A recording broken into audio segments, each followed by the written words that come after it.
Right. So the next section we're going to talk about is the resegregation of our school systems, particularly the involvement of white parents in that resegregation as well. So we spent, the last couple of sections we talked about, the history of segregation, Jim Crow, and de facto segregation in the North and the West. We had the civil rights movement, in the 50s and 60s that launched this desegregation period that was met by strong white resistance. But they still, did a great job desegregating schools up until the 80s, and then eventually white resistance with the help of judicial support, and federal governments, administrations like Nixon and Reagan that were anti-segregation or anti-desegregation. They were able to kind of turn this back. And since like the mid and late 80s, that was like really that was a high point for desegregation. Since then, we've seen a resegregation across the entire country, basically without the support of federal support, or without judicial support, and just without just a different understanding of misunderstanding of segregation today. We see trends like this. Like in the South, we could see that it was zero integration and up until 54. It took at least a decade pushing until and court orders until the South started desegregating. But since it was all court ordered and specific court orders without much loopholes, it was like they were able to achieve a great amount of desegregation up until the late 80s. But since then, the court orders and the judicial support has gone away, so they've been resegregating since then. But particularly the South, it's important to understand the South is actually still the most desegregated, school systems you can find in the South. Regardless, I mean, there are some really we're going to talk about some pretty horrific, segregation happening in the South. Overall, they're the most desegregated because of the strong court orders, and because of 1964 civil rights bill was focused particularly on Jim Crow and left de facto segregation in the North and in the West alone. And we see this, in all parts of our country. These are charts calculating segregation. We see a decrease in segregation, particularly in the South, also in the border states, like kind of like just a little north of the South and a little west of the South area, Midwest, West, all these things. But since right around the mid 80s, mid to late 80s, when they lost all that support, we start seeing a resegregation happening. And some places have been fighting it as well and coming up with new initiatives. But overall, like when you look at all of it, it's all resegregating at this point. To levels that going back to 1968 levels. So we're playing this video, kind of talking a little bit about school resegregation.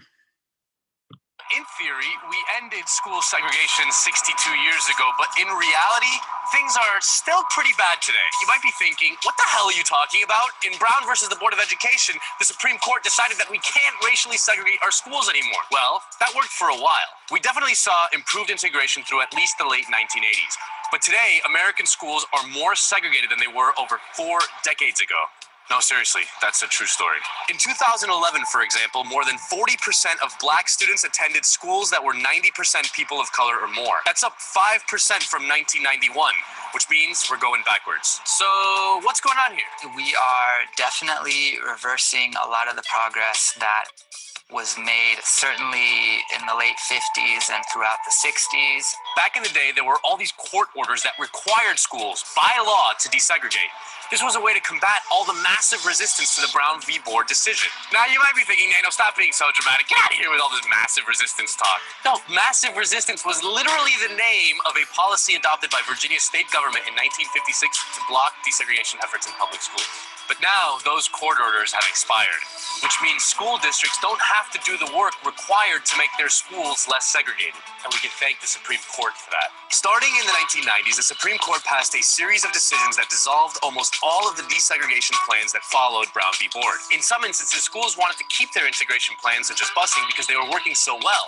But they weren't allowed to because the Supreme Court said that they were discriminatory against white students. By the way, this kind of segregation isn't just happening in states below the Mason-Dixon line.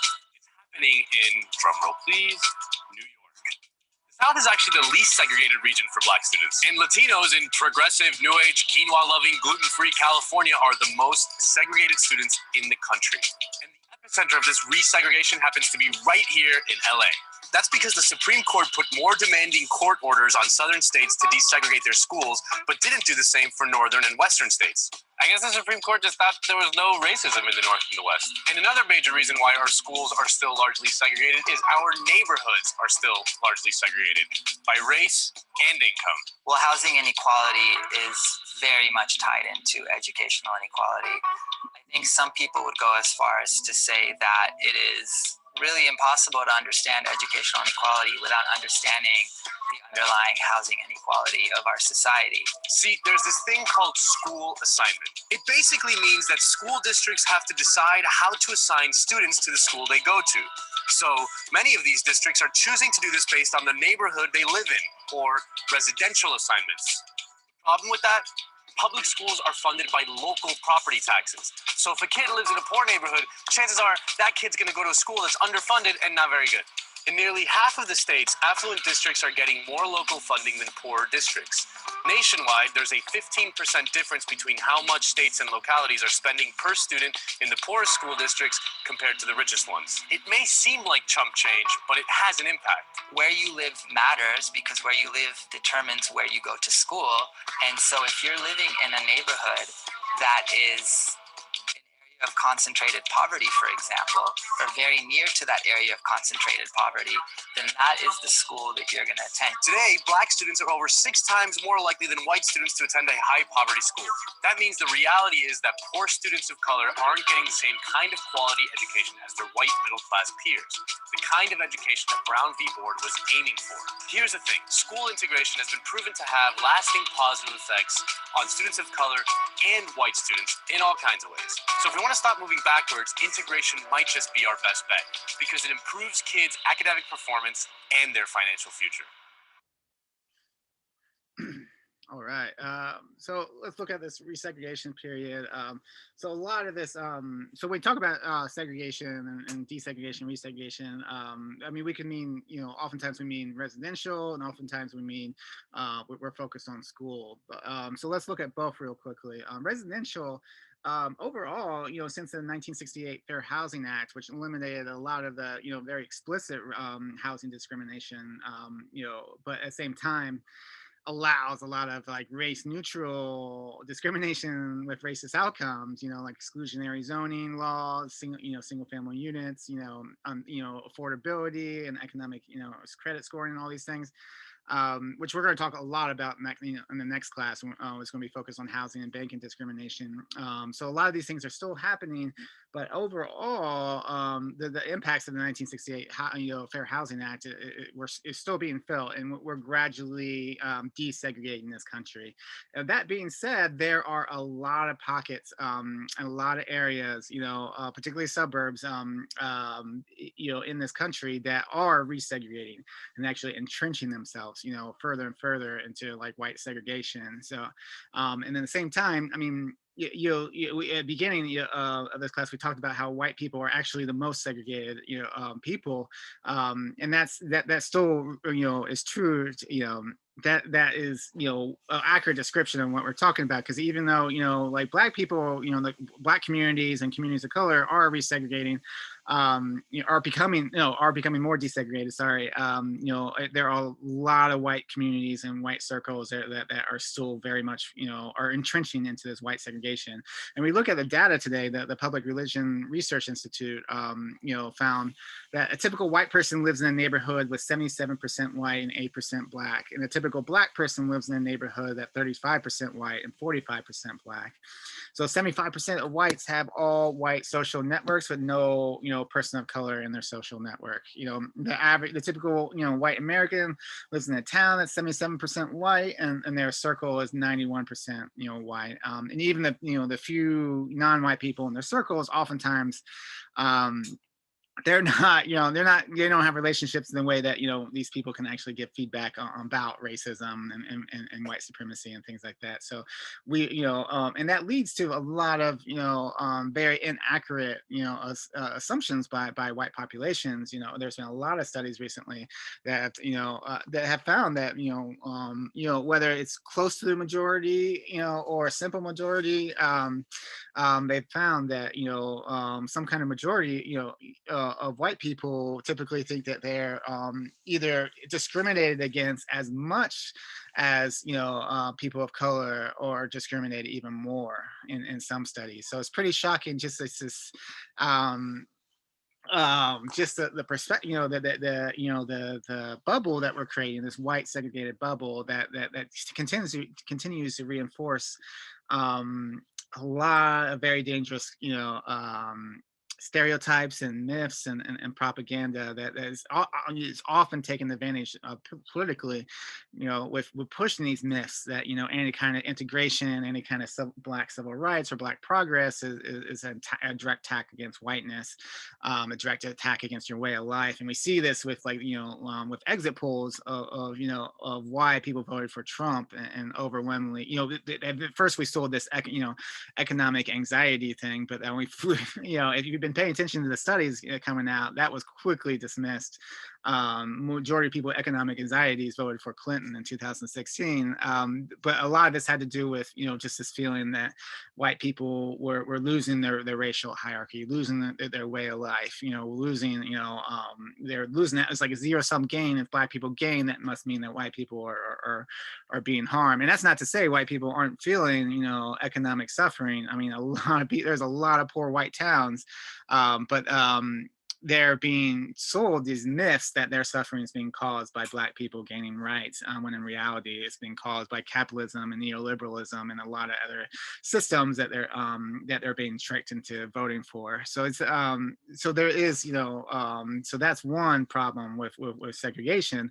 Another problem with segregation is not really about diversity. It's about equality of funding and resources. It's about making sure everyone has the same access to healthcare, to public amenities, to parks, to food access, to even schools. And that's why we've been talking so much about schools, because schools are supposed to be the great equalizer. It's supposed to be one of the most important things that you could do to better your life, by everyone receiving an equal education.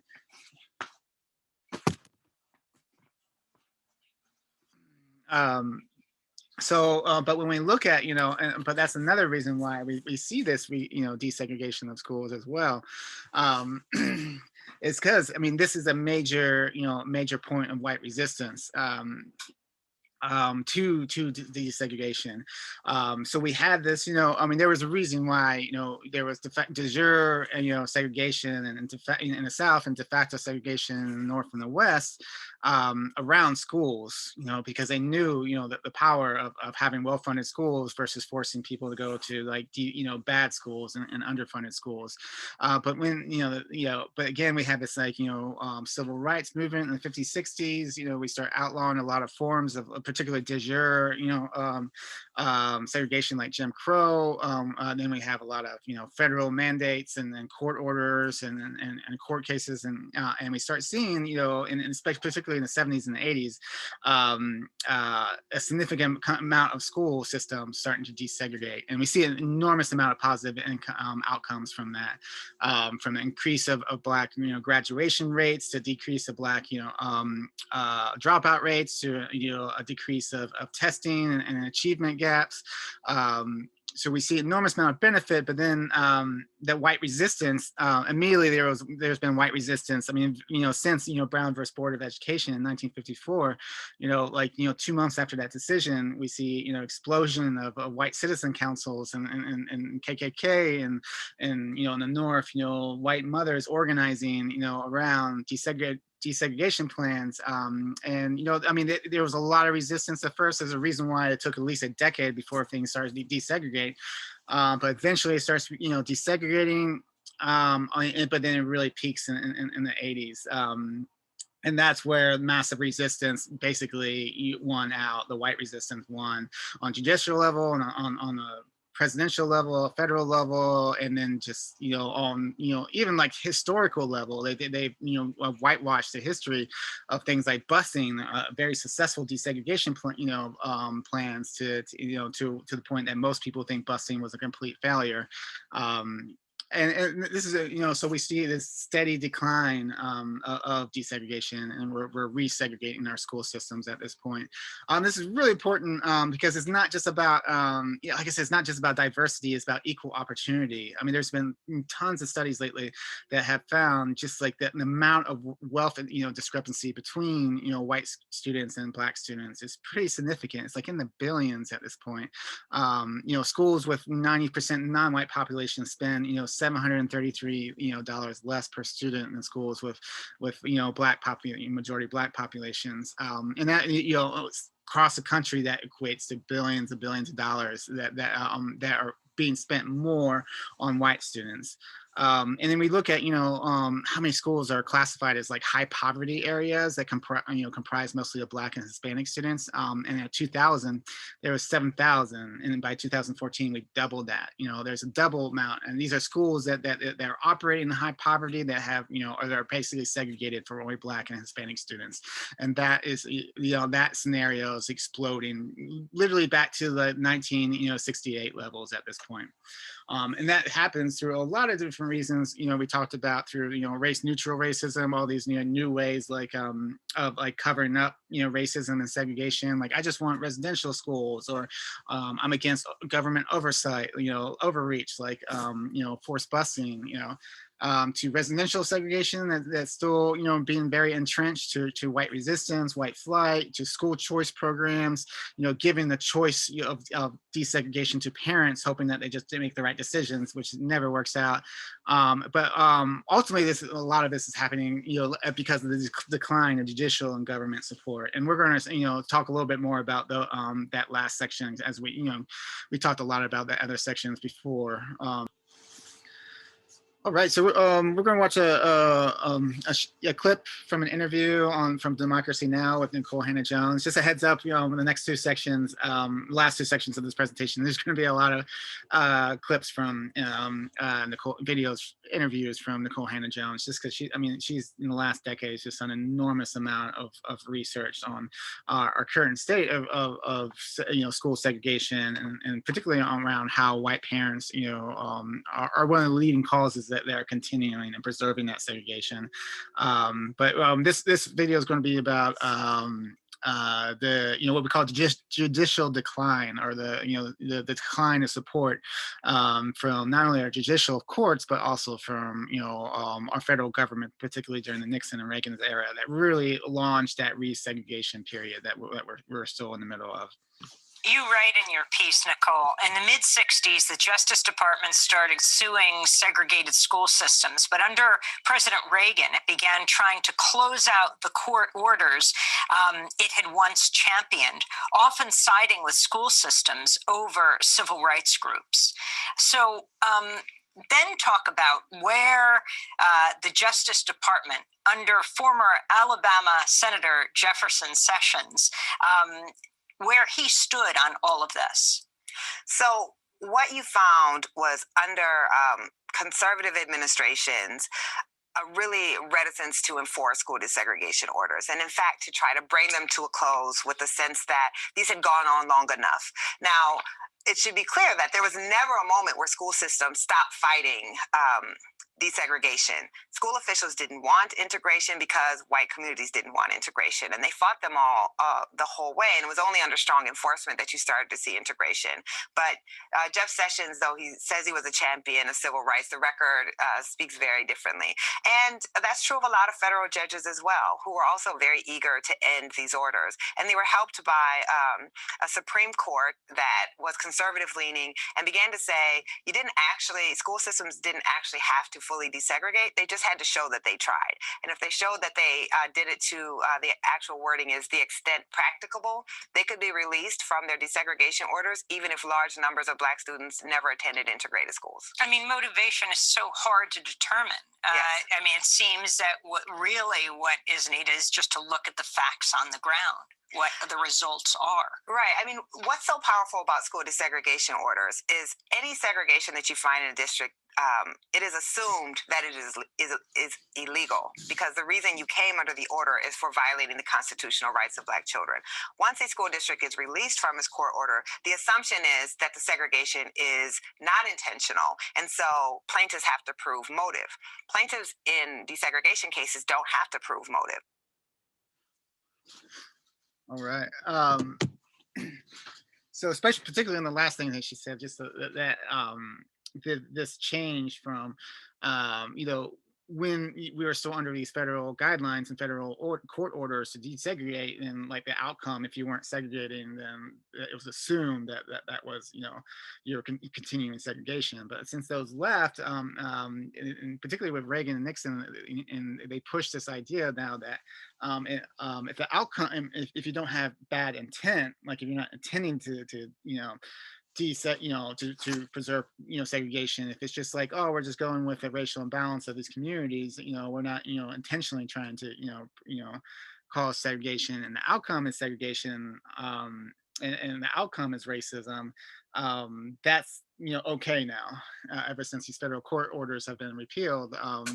So now that's just like, oh, we're not meaning to do this. It's just how everything's landing, so there's like this new thing called proof of malice. Like you actually have to prove intent, like, and it's so hard to prove intent nowadays. Like, I mean, literally a school board has to say in writing, we're doing this plan because we want to, preserve white schools, which no one does, but I mean, that's like the level, that we're seeing right now. We could even see that, with the Trump impeachment case that is going on right now, during the recording of this video, and you see that the level, I mean, it was pretty obvious that he incited this riot, but to actually prove it in court, it is really, really difficult, and that's the kind of, that's because of a lot of federal judges and Supreme Court judges that Nixon and Reagan, appointed, who, basically, started dismantling the civil rights protections that the 60s civil rights bills,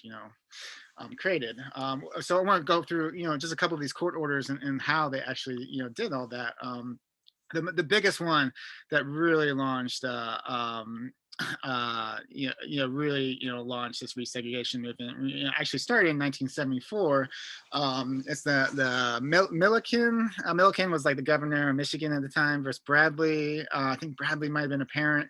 It was basically based on the Detroit area desegregation plans, where Detroit realized that, because of white flight, every time they try to do a desegregation plan, the schools remain just as, segregated, because they would move kids around in different schools in Detroit, but then all the white parents would leave for the suburbs.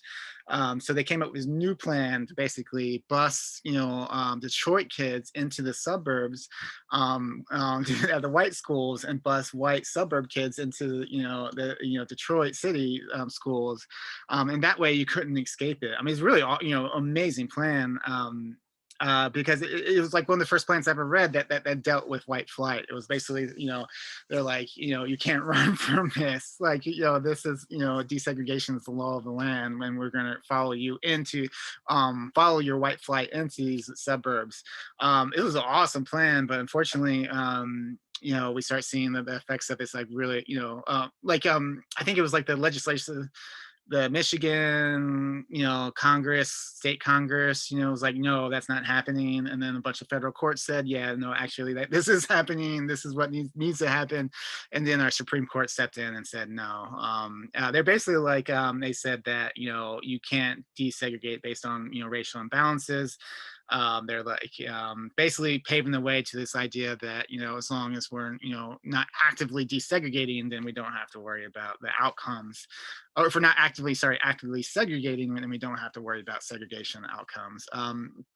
So really, so Supreme Court basically ruled de facto racial segregation was acceptable as long as schools were not actively making policies for racial exclusion. So they weren't; they were just moving to an area that Black people couldn't follow, and so, and then playing dumb, like, oh, our school is just white just because it happens to be white. So NPR, there's an NPR article that writes about this. It says the fight in Milliken was I'm probably mispronouncing this governor's name. Milliken was over who was responsible because the state had opposed an earlier desegregation effort. It seemed liable, but what about these dozens of booming, largely white suburbs? Should the federal courts do as they have done in the South for years, step in and force these communities to share their schools and with Black children? The suburbs argued that their school district lines had been drawn without malice and that federal courts had no right to interfere in the local control of schools unless the Black parents who brought the case could show that the suburbs were responsible for school segregation in Detroit. A divided court agreed, finding in a 5-4 ruling that these suburbs weren't actively hurting Detroit students, then they couldn't be forced to help them either. So what they're saying is, like, because the suburbs weren't creating specific policies to hurt the Black students in Detroit, they couldn't be forced to help them. They couldn't be forced to share their wealth and their white schools with them. Of the 5 justices in that majority, 4 had been appointed to Nixon. That's really important. We're going to explore that in a little bit. Ultimately, Detroit was told to somehow desegregate itself. Nearly half a century later, Ed Build's his education think tank kind of place. A new report affirms Marshall's fear. Milliken established the sacredness of school district lines and severely limited federal courts' ability to change the status quo. Today, Detroit is even more segregated than it was back in 1974, and that's the case not just in Detroit. I know this is a really important Supreme Court case because this is going to come up in a couple of different things we're going to talk about in this section, but this is probably one of the most important ones that really destroyed the desegregation movement. And then we have a series of other cases. I don't need to get into every one of them, but they're basically just trying to, create this idea that, that as long as a school, again, they're just kind of reaffirming this idea that, at Milliken versus Bradley, as long as the school is not actively desegregating, then they can be released from federal desegregation orders, basically saying, yeah, we desegregated enough. It's fine. There's no more racism, no more inequality, as long as no one's actively trying to go back to Jim Crow or something like that. Which in reality, it was just a complete opposite. But that's how our very conservative Supreme, Nixon, Reagan Supreme Court, saw it. So we saw several different Supreme Court cases kind of reconfirming that. And then the 2007 the Seattle Supreme Court case. So this was the court case that we talked about in that video in the last section about the Seattle parents, the white parents, basically being responsible for the current segregation, and that was important because they talked about because this is how clever some of these Nixon and Reagan Supreme Court judges were, is they used these big they use these big environment or big civil rights cases against themselves. Like the Brown versus Board was like, basically you cannot discriminate, you can't continue, you can't tell Black children to all go to one Black school and white children go to the white. You can't discriminate based on race. Well, they use that to kind of turn it itself in a complete 180 and use it against itself. So they created this idea that you can't, if it's illegal to segregate people by race, it's also illegal to desegregate by race. And basically they're like, we can't even mention, we have to, they would often mention in this time period in legal standings, they would push this idea that we live in a colorblind society, where there's no more discrimination as long as we don't talk about race or don't make policies about race, then everything's going to be fine. But the reality, when you see that there's racism happening and racial discrimination and segregation happening, if you don't make policies addressing specifically the race and how to deal with that, you're not going to fix the problem. But because of that Supreme Court case, now school districts couldn't actually create desegregation plans based on race, and that was like the the nail in the coffin, for desegregation, hopes, and since then, I mean, we're in a reality, this leads us to our world now where our schools are just, are more segregated than they were in the 60s at this point. So Nikole Hannah-Jones writes on the how the systemic segregation of schools is maintained by individual choices. She writes, if you look at No Child Left Behind, this was the George Bush, policy about how to use federal funding to enforce testing and accountability in schools, and basically, schools that tested, poorly would actually, before you would actually, oftentimes they tested poorly because they were underfunded, and then we would, give them more federal funding. But now he reversed that, where schools, testing poorly, usually Black, schools in Black neighborhoods and neighborhoods of color, were underfunded. He would, punish them by removing even more funding. And since all the testing was based on racist standardized testing, it was just, it was a downward cycle for schools of color for sure. But she says, if you look at No Child Left Behind in 2001, which comes out of the Bush administration, that was all but giving up on integration in schools and just saying, we're going to make these poor Black schools and Latino schools equal to white schools by testing and accountability. So the whole purpose of this is that they would increase the testing and accountability, and then they would increase the funding. So this idea, so it's basically, at this point, we just given up on integration, and we're going back to Plessy versus Ferguson, that as long as we, fund schools equally, it'll be constitutional, even though that's unconstitutional. Brown versus Board said it doesn't matter how you fund schools, if as long as they're segregated, that's unconstitutional, because white schools will always benefit more than Black schools, no matter how you try to fund these schools. So we start seeing, so at this point, our judicial support is all but given up on school desegregation. All right, so I want to spend some time talking about how Nixon, the Supreme Court judges of Nixon and Reagan, how those Supreme Court judges, because they appointed a lot of Supreme Court judges, but how they were able to overturn a lot of the civil rights mandates, and regulations that came with either the 60s civil rights bills, the 64 civil rights bill, the 65 Voting Rights Act, and 68 fair housing. So all that passed, and then they had a couple years where they're trying to figure out how to actually make that reality in the country, and they did some good, but then the Supreme Court started slowly chipping that away. And so I'm gonna read about the first one. This is actually pulled from Carol Anderson from White Rage, a really great book. I'll show you the cover in a second. But she writes about how this particular court case, so she writes about a whole bunch of court cases, but this one in particular I want to highlight, the 1972 San Antonio Independent School District. So this was actually a little bit before the Milliken one, a couple years before, I believe. But it didn't have to do particularly with enforcing desegregation, but it had a lot to do with funding the schools and how we use property tax to fund schools, which means rich neighborhood, rich school, poor neighborhood, poor school. So the outcome was very racist outcome with unequal educations. Even though a lot of this was like, they may not mention that. I mean, it wasn't Jim Crow laws. It was just taxing issues, race neutral taxing issues, but with racist outcomes. So this is the first time, so after these, civil rights bills, passed, these civil rights bills were a lot of them were focused on outcomes. They didn't care if it was intent or not. But what we see, the Supreme Court kind of changes that from the outcomes over the 70s into, intent, and makes it, that's a big thing. That's what we judge, racism by. So I'm going to read this quote really quick, or this writing from pulled from White Rage, Carol Anderson. She writes, I, Nixon, consider my 4 appointments to the Supreme Court to have been the most constructive and far-reaching actions of my presidency.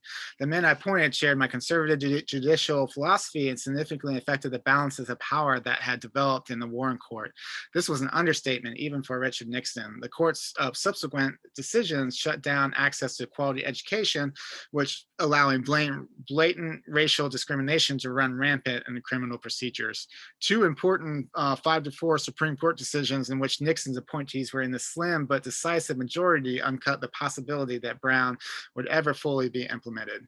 The first was 1973 San Antonio Independent School District. Rodriguez's parents from an impoverished, overwhelmingly minority neighborhood took Texas to court because the school funding mechanisms, which relied on property taxes, created such a disparate revenues as to make equal education opportunity impossible.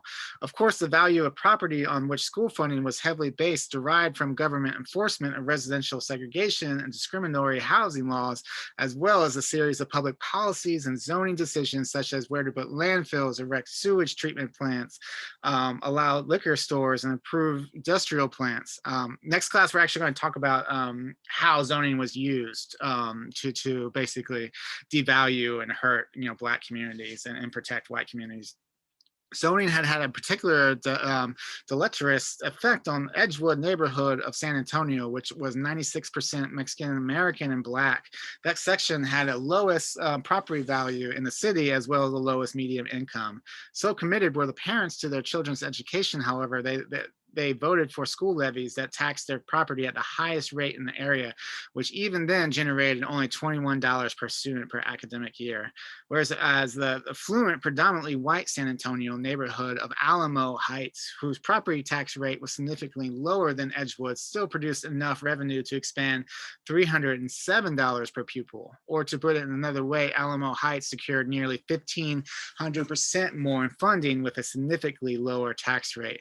So just kind of to kind of reframe what they're saying. So there's, they're in city of San Antonio. There's two different, districts. One is the poorest district, that's 96% Mexican American and Black, and another one which they don't say, but it's more likely one of the richer, or richest, districts, Alamo Heights. And the poor district, realize that, how important education is, and they actually voted for the highest levies possible. But even, that percentage, of their salary still only paid for about $21 per student at an academic year, which is really low.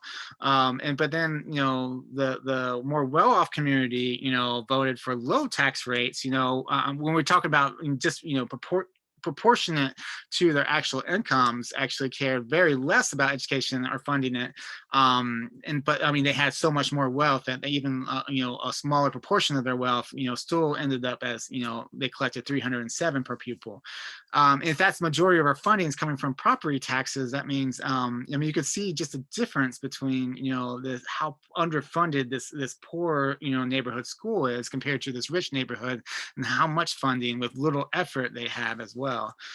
So they decided to sue.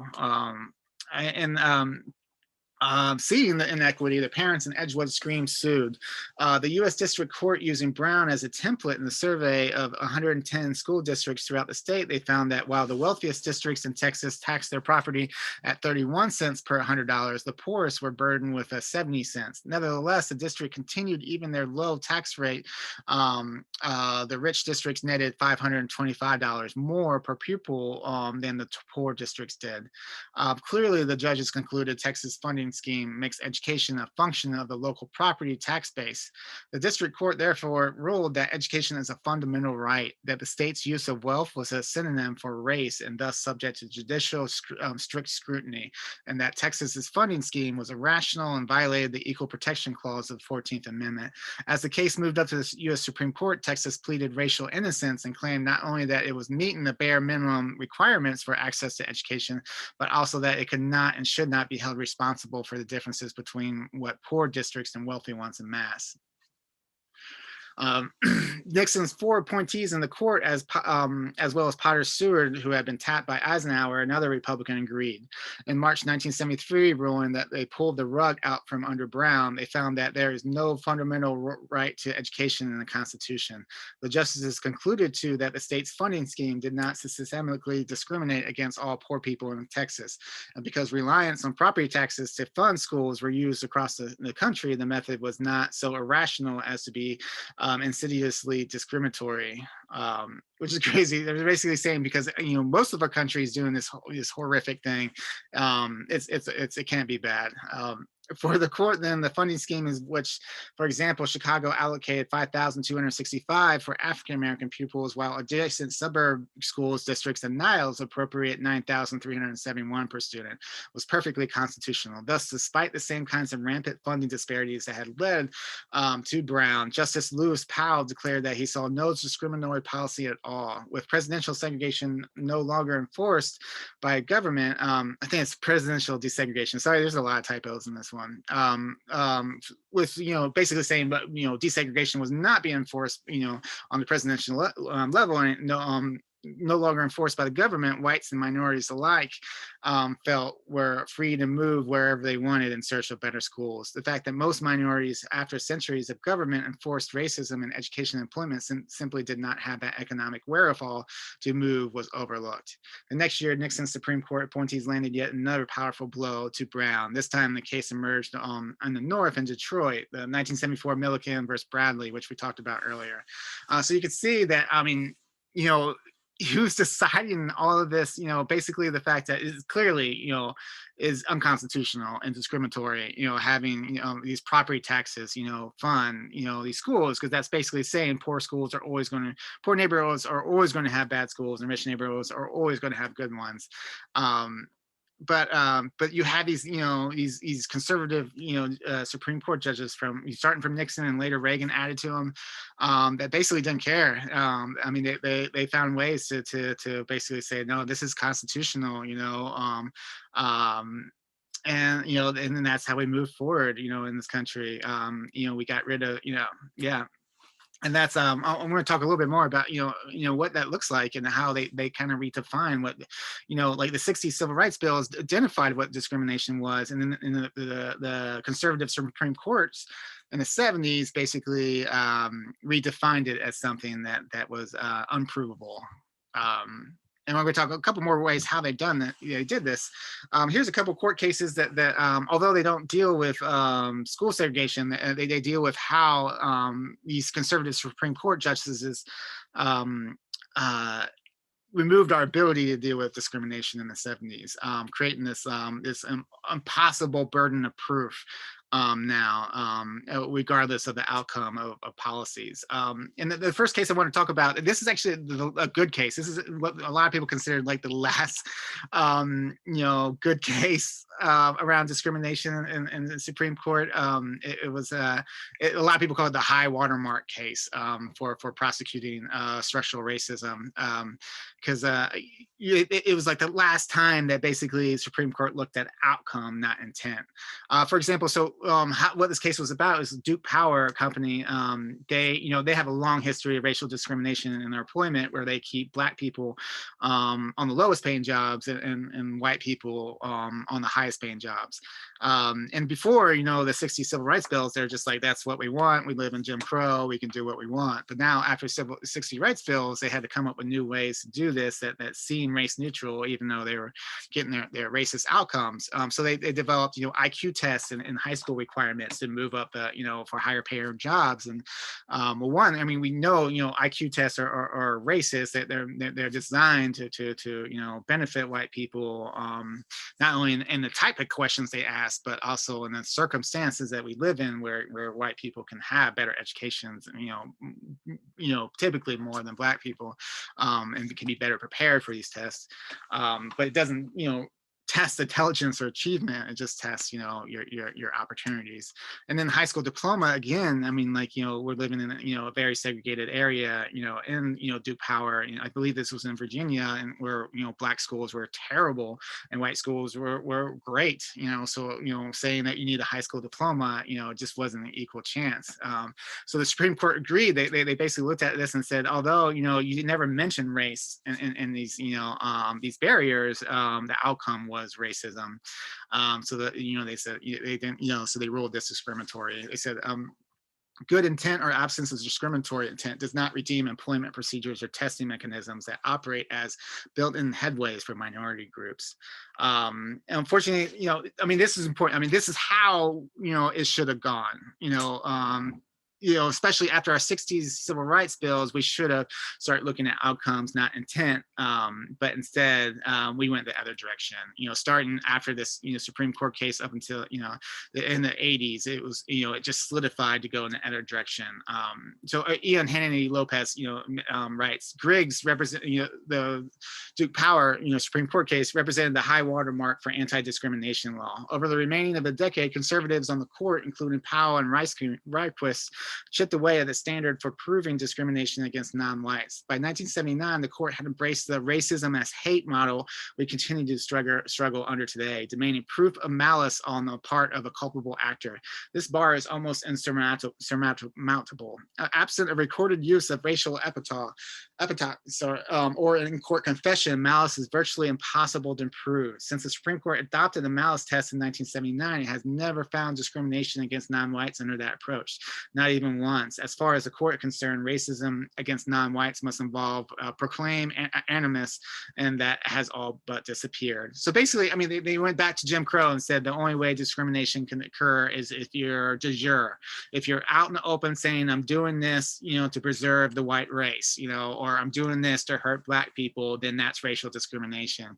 All other things, that don't mention race, even though they've been specifically designed to have, to preserve white, hierarchies, and have racial outcomes, that's no longer discrimination. That's now, because it doesn't have proof of intent. So we go from outcome, in the late 60s and early 70s to by end of 70s to proof of malice with outcome doesn't even matter anymore. And then we have multiple other cases I won't get into, but they just kind of reconfirm this idea that, if you have laws that are race neutral but have racist outcomes, that's fine. As long as you're not, being hateful. And that's really, this also coincided with the rise of the modern Republican Party that used the Southern strategy and used racial dog whistles to basically create this idea that racism, was a thing of the past. It was like you had to be hateful to be a racist, and all these new policies they were pushing, that may hurt Black people wasn't racist because they didn't specifically say that they had intentions to hurt Black people, and this was like a new kind of race neutral racism that won them, still to this day wins them a lot of voters, because you continue to push policies that hurt Black people while appearing, even believing yourself that you're not racist. So, two of these cases, Bobow versus Bolden, they basically just reconfirm this idea that now we only care about intent. We don't care about outcome. And if you think about it, if this never happened, if we just continued with Griggs versus Duke Power, I mean, we would have a different country right now. We would have such a more equitable country, but instead we went the other way. And Ann Richards Oakes, writes, she writes, the malice test developed as a mirror to colorblindness, deeming all facially race-neutral government practices presumptively innocent, imposing a high burden to prove otherwise. Once embraced as a way of thinking about equality, colorblindness both legitimized and impelled a highly restrictive approach to proving discrimination against non-whites.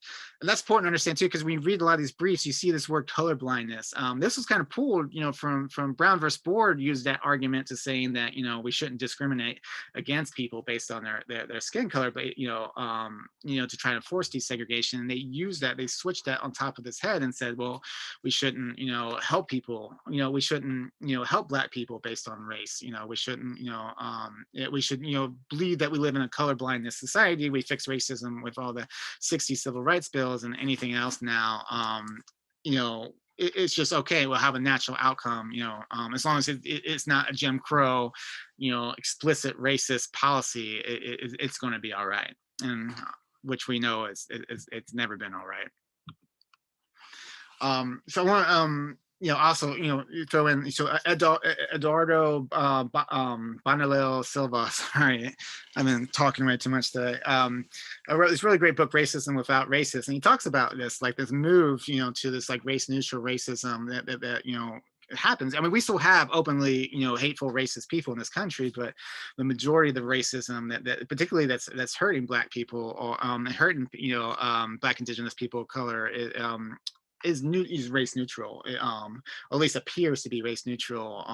While outcomes of it is far from, like having single family zoning, and we're going to talk a lot about zoning next class, but that appears very race neutral. No one seems to be a racist pushing that, but the outcome is racism, and is Black people are hurt more. So that's the kind of, that's what we kind of shifted towards, and that's what something that a lot of white people are having a hard time understanding this. They're still stuck on, racism is a hateful person, kind of thing. When we read this passage, he talks about the Nixon and Reagan administrations, and how they did this switch.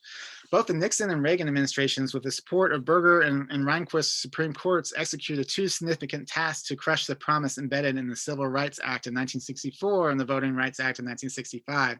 The first was to redefine what the movement was really about, with centuries of oppression and brutality suddenly reduced to a harmless symbolism of the bus seat or in a water fountain. Thus, when the colored-only signs went down, inequality had supposedly disappeared.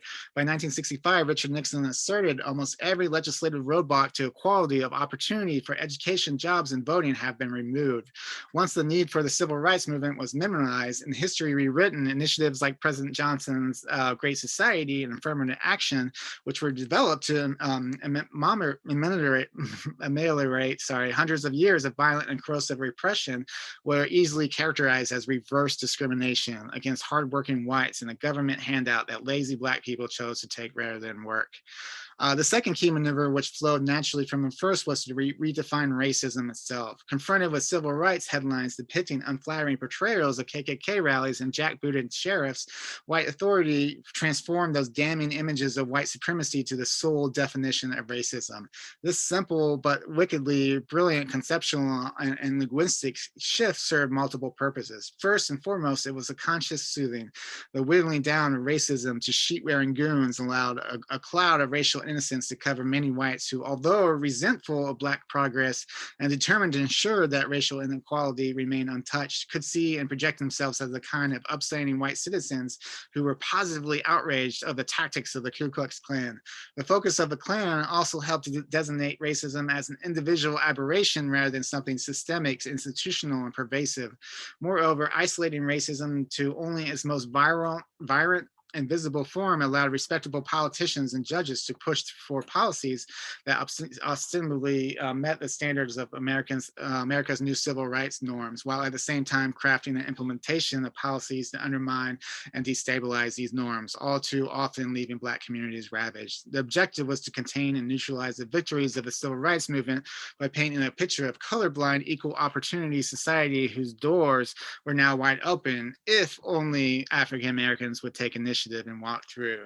So this idea of like pushing this idea, we fix racism, by redefining racism as this, Jim Crow explicit thing, we could falsely claim that we fixed it in the 60s, and now any Black person struggling, it's just because they're not choosing to take the, take the equal opportunity that society is handing them. And I think that, this passage really summarizes where we're at as a society today. All right, so now we're going to talk about a couple of different strategies that are being, that are working out, that are being used today to implement further segregation and resegregation of our schools. And one of them is school secession. So I'm going to let Nikole Hannah-Jones, open this up about school secession, and we'll dive a little bit deeper afterwards. This is Democracy Now!, democracynow.org, the War and Peace Report. I'm Amy Goodman, bringing you part 2 of our discussion with Nikole Hannah-Jones. As students return to school across the country, we're going to look at the resegregation of schools, particularly in Alabama. A new article in this week's New York Times Magazine is headlined "The Resegregation of Jefferson County." It's by Nikole Hannah-Jones, looking predominantly at white towns in Alabama, increasingly pulling out of regional school districts, creating new schools that are overwhelmingly white, critics saying this is a new form of segregation. Nikole Hannah-Jones has been writing about education for years. Now, for people not in Alabama, they might not have heard of Jefferson County or Gordondale. Even the names of the towns are a kind of code or buzzword that people in Alabama understand. Can you explain that? Sure. I don't think in that way that suburban Birmingham is any different than any other diverse metropolitan community where people can mention certain neighborhoods or mention certain towns as a way of talking about race without being explicit. So in this particular case, there was a flyer about this effort to for Gardendale to secede from the Jefferson County school system, and it listed a bunch of towns, and it said, you know, we have a choice to make. Do we want to be these towns? And then it listed several other towns, or do we want to be these towns? They never mentioned race, but it was clear to everyone who lived there, the towns that the community did not want to be like were all heavily Black, and the towns that the community did want to be like were all heavily white. And the white towns had seceded and broken their schools off from the larger system, and as a result, their schools and the towns were very white. And it's called secession. Yes. Secession. Yes. It actually has nothing to do with the Civil War, but that is what they're doing. It is when a community wants to split off from a larger community and run their own affairs to create basically a new form of government, in this case, a local education district. How do Black families in town look at this? In Gardendale or? In Gardendale and outside of Gardendale. Right. So part of the reason that this community wanted to secede is Jefferson County operates under a 50-year-old school desegregation order. And so the schools that are located in Gardendale are part of this larger school system. And that comes out of Brown v. Board of Education. Exactly. It came out of Jefferson County a decade after Brown v. Board had not desegregated a single school. And so finally was forced by the courts to implement a zoning plan to integrate the schools. So there are large numbers of Black students who are bused into Gardendale from neighboring working class Black community and some other communities. And people in Gardendale didn't want those students coming into their schools anymore. So the way that they thought they could avoid that would be to break off from the school system, and then those children would no longer be a part of their children's schools. I mean, clearly, the people in the Black community in North Smithfield objected to that. These were schools that their parents paid taxes for as well. These were often the only chance that their children would get for an integrated education was because of this court order. And suddenly they were being told, these aren't your schools anymore. You're not welcome, and we don't want your children here. All right. Nikole Hannah-Jones actually wrote, a really great article on that. If you want to read more, if you just Google Nikole Hannah-Jones and school secession. But school secession, she talked about Jefferson County in Alabama, but this is something that's happening all over the country. There's a little map up here. It says 71 communities have tried to secede from their school district since 2000. And essentially what you have is this large school district, and ultimately we're going to talk more about this in the solution section. But one solution to school, inequities in school desegregation or school segregation is making large school districts, so that way you can evenly distribute the resources and students, and you can create integration. The more school boundary lines you have, the harder it is to cross those boundaries, to integrate and to share resources. But essentially what you're having with school secession is the complete opposite. You're having these large school districts, particularly in the South, because of court orders and how everything landed. They're much more likely to be these large districts that encompass entire counties, as opposed to the North and West, and then you start getting smaller districts and a little bit more crazy with boundary lines. But I mean, the South is definitely getting to that point here soon.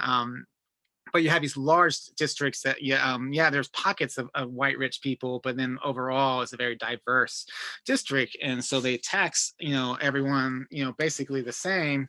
And then they, evenly distribute all that, the funding to the different schools. But now with secessions, these like small little pockets of white communities that are, thanks to a long history of housing discrimination and redlining and all these things, white supremacy, they often many times they have a lot more wealth than the surrounding Black communities. So they think it's unfair, despite the history of how they got that wealth, they still think it's unfair that they had to share these resources with everyone. So what they do is they petition, I think they had to get permission from court systems, but they petition this to basically remove their, carve their county. And sometimes it's like crazy boundaries. This is Jefferson County in Alabama that Nikole Hannah-Jones was talking about. And like, these are the school districts they're carving out, because 8 counties have are seceding or have seceded from this, and they're all white counties trying to secede from this black district. So I mean, they're carving out these like little white areas, creating new school boundaries, new school districts, where basically they can keep all their funding, because again, property taxes fund a lot of these schools. So they can keep all that property taxes for just their white majority of schools, instead of spreading it around, or and then also makes it more difficult to integrate, because now all of a sudden these black neighborhoods have to cross school districts, which is a whole nother layer of barriers to integrate. This is a really great article wrote about Franklin E. and Taylor, wrote about, how boundary lines stratify school and neighborhood populations in Jefferson, Alabama. But they wrote, since 2000, across the U.S., approximately 47 school districts have successfully seceded from existing school districts, 9 of which are the state of Alabama. Further, since 2000, there have been 37 school districts that have sought to secede, but either were defeated or have yet successfully seceded. The process for a community to secede from a school district varies depending on the state laws, but secedes when a community forms their own, typically smaller school district apart from the existing school district. The requirement vary across the 30 states that allow for school districts to secede. However, only a handful of states require attention to racial or income diversity when considering secession. The state of Alabama makes it relatively easy for small municipalities to secede, with cities of more than 5,000 residents able to secede from a county's school district through negotiating an agreement with the county, school district. So they have different ways to secede all over, but majority of them, whether getting petitioning courts or whatever process, majority of them does not look at race or diversity, even though that's some of the central race or income, even though that's the some of the central causes. Particularly in Jefferson County in 2010, you have this small white school district that wants to secede and create their own, and they claim they have this great euphemism where they claim they just want more local control over neighborhood schools, so that they can have more control and feel more better about their kids, but at the same time, it's pretty obvious, even as they're like petitioning courts, because the black families are, they petitioned to do this, and black families actually, sued to, the surrounding neighborhood sued this, and the first, federal court, actually, even recognized, there was, they recognized that, that there was racism involved, but then they're like, yeah, you can go ahead anyways. So this is this passage writes about it. It says, over the course of the trial, arguments from Gardendale leadership showed that despite wanting to leave the larger Jefferson County system, officials could not actually explain why they were dissatisfied with the current schools. The plaintiffs in the case argued that the neighborhood's intent was to create an overwhelmingly white school system and to keep Gardendale's property taxes from being used on black students from the surrounding area. District Judge Madeline Kala oversaw the Gardendale case, ruled in 2017 that the neighborhood had acted with the intent of excluding black children from the new school district, but she still allowed the secession effort to move forward, which is crazy. Because she even proved that proof of malice, which is like impossible. We just talked about it's like really impossible to prove, but she found it, and then it's like, go ahead anyways. Luckily, an appeals court reversed that decision, and I believe they're still fighting right now in court, but that's just one county of many counties. Like 8 other communities that previously seceded from Jefferson school district, with all for very similar reasons. So this is something that's happening. It's going to continue happening. I mean, this is a literal strategy of white communities to continue segregation of schools. So Alvin Chang writes, this is perhaps the most brazen modern example of privileged groups using borders to separate themselves from other people. All right, so next couple of slides, I pulled from this article Alvin Chang wrote about school segregation didn't go away, it just evolved. And it's a really great article. It's a much longer article, but I pulled the kind of the gist of it out. That kind of shows how from 1940s to what many people call suburbanization, which is what the federal push to get white people to move to suburbs. It starts from those redlining from the 1940s all the way up to the present, and it shows how everything we kind of talked to is kind of leading, set everything up for these secessions.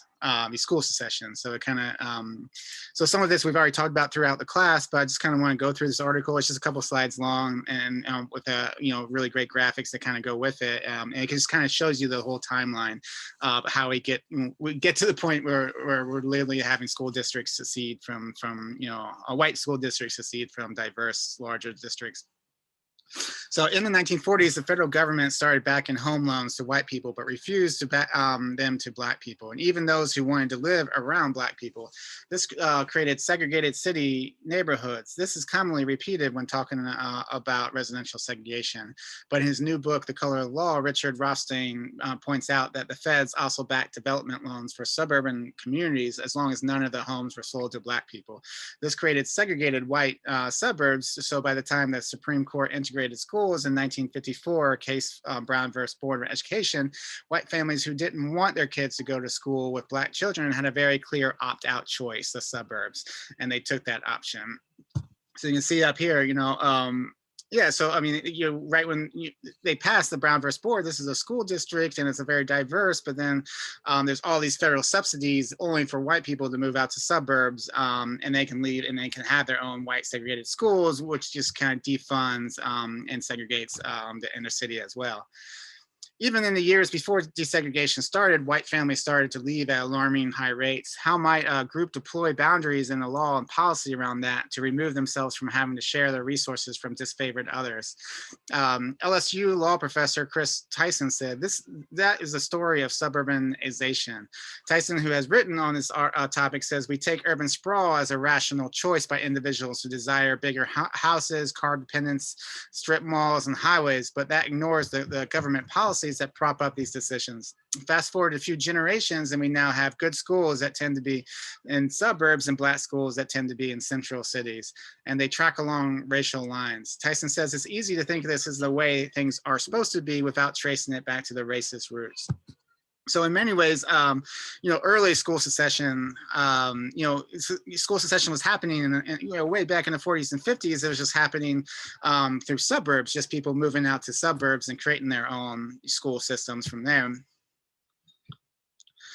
And the article goes on to say, even in cities where families were able to segregate themselves using borders, for example, the Detroit School Board split attendance zones into a north and south zone, even though they knew it would further segregate schools. So in order to tear down these segregating walls, we needed a legal tool to help implement meaningful integration.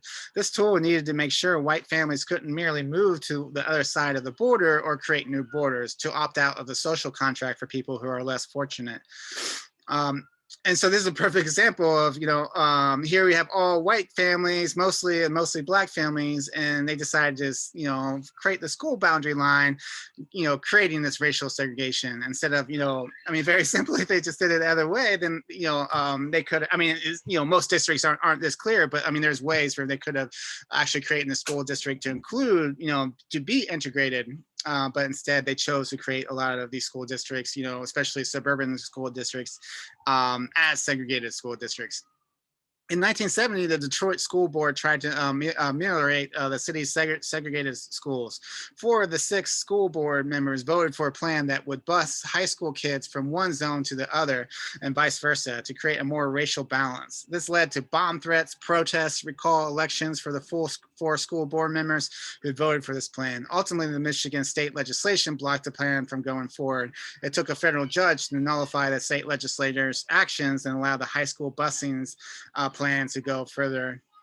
So you can see, their solution, instead of just, redrawing the lines, their solution was to actually bus kids, from, this school district, majority black school district with poor schools to this white, school district with nice schools.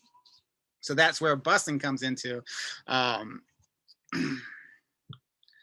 Still, there was a problem with integration plan. Even with busing, white families who didn't want to integrate could just use the city borders to wall themselves off from the black families. In short, they could move to the suburbs. So the pitched a bold plan to remedy this increase in white flight. So again, they start doing busing in the city, and you start having these, so you start having integrated schools, but then simply white people start moving to suburbs using the federal subsidies and that the New Deal created from them, the Federal Housing Association, that weren't bearable for Black people. So now they again, they seceded from the city and created their own districts, or racially segregated districts. So the NAACP actually created a plan. This is when we talked about this in the Milliken versus Bradley case, but they actually created a plan where where they couldn't, white people couldn't flee. They couldn't flee from these school districts, where they actually had to bus people, Black kids to white school suburbs and white suburb kids to Black schools, thereby integrating the schools. So the NAACP pitched a bold plan to remedy the increase in white flight. It wanted to require white students in the surrounding suburbs to be bused into Detroit, and Black children in Detroit to be bused out to suburbs. This way, it would be much harder for white families to use borders to escape integrated schools. This plan, which was approved by the federal judge, created a massive uproar and eventually made it to the Supreme Court in the 1974 case Milliken versus Bradley. On one hand, the court found that the city of Detroit was responsible for violating the constitutional rights of Black children. But here's the important part. It blocked the inter-district busing plan. The court said that unless the district lines were drawn with racist intent, the suburb districts did not have to integrate among each other or with Detroit. In the majority opinion, Chief Justice Warren Burger justified the decision by writing about the importance of local control of schools. He wrote that it gave individuals the power to make decisions and cater to schools to fit local needs. So if you wanted to keep your kids away from poor Black kids, you could just cross the border to a mostly white suburb. Or you can figure out how to create a new school district and draw the border to wall them off. In its dissent, Justice Thurgood Marshall wrote, "School district lines, however innocently drawn, will surely be perceived as fences to separate the races when, under a Detroit-only decree, white parents withdraw their children from the Detroit city schools and move to suburbs in order to continue them in all-white schools." So essentially, the Supreme Court says, as long as you don't say out loud, I'm moving to the suburbs and creating different school boundary lines, in order to implement white only schools, as long as that's not mentioned in policies, then that again, going back to the the conservative Supreme Courts, as long as your intent wasn't racist, then the outcome is constitutional. Even though the outcome of these decisions was we had enormous amount of racism. So eventually, what happens is these suburbs are basically secede from the city and create their own districts from there, and that's really what kind of the court decision opened up the current secession, where not only where now it used to be if you wanted to secede, you had to move out to the suburbs and create your own school district. But now you could just, inside the city, you could just wall off metaphorically wall off your district and create your own district, that only surrounds the white houses and then leaves out the majority, Black majority districts. And then suddenly you're a new school district and you don't have to share, the wealth that you accrued over the last couple of centuries through, the racial hierarchy that, we have in our, country. In the past few decades, people of color have started passing through some of these barriers and moving to the suburbs, sometimes in a large enough numbers to create what sociologists call ethnoburbs. In response, some white families are moving even farther into exurbs or withdrawing from public schools into which they are zoned by using either charter schools or private schools. So this is where school choice comes in and gives them, multiple, ways out, both of which have helped create more segregated schools. But many middle-class families don't have the resources to opt out. So if you can't move to the other side of the wall, another option is to put up new walls, to carve out borders with other middle-class families so you don't need to share with the neediest children. You tend to be the more expansive. For the parents trying to do everything to help their kids get into a better situation, this is an existing roadmap formed by ridges of judicial and legislative decisions. While Milken and Bradley created the legal framework that allows school secession to occur, Sylvia says it's the structure of school funding that creates the incentive. A huge chunk of school funding comes from local property taxes. Instead of being centralized pot of money at the state level, it creates this incentive for homeowners to band together with other better-to-do people, fence in the wealth, and use that money to improve only their school. That in turn can increase their property values. The counter argument is often the Jeffersonian idea of localism, that we function better in the smaller communities that people form with like-minded people. But UNC's Wilson says this defense is often used destructively to exclude others, and ignores the discriminatory policies that force people into certain geographies. Many communities are formed as not as a result of voluntary choice, but exclusion, as she said. Wilson, who is Black, knows firsthand the importance of softening up these borders. She grew up in Las Vegas, the most segregated town west of Mississippi, and because the city is under federal desegregation order, she was able to be bused to magnet school as a kid. If it weren't for that, me being able to escape my school attendance boundary lines, she said, I do question what would have been in my future. So that's so that localism argument is the same argument as I just want neighborhood schools, or I just want it's this idea of, despite the fact you pretend like, oh, all this is voluntary, but it may be voluntary for you because you have enough funding to live wherever you want, but for people that have been living under a long history of racial discrimination, housing discrimination, of racial hierarchies, that you don't really have that same choice. They're kind of stuck in a situation that the same situation that helped you get where you are and accrue your wealth. So by saying, oh, everyone has a choice and we just want to look out for our own, is basically another way of saying we're just going to protect the top of our racial hierarchy, instead of actually realizing the realities that everyone around you are experiencing, the realities of how you got to the point you are, and trying to build a better better community and a better world. All right. So then that moves us to stealing education. So this is this is something that's been getting more and more more attention.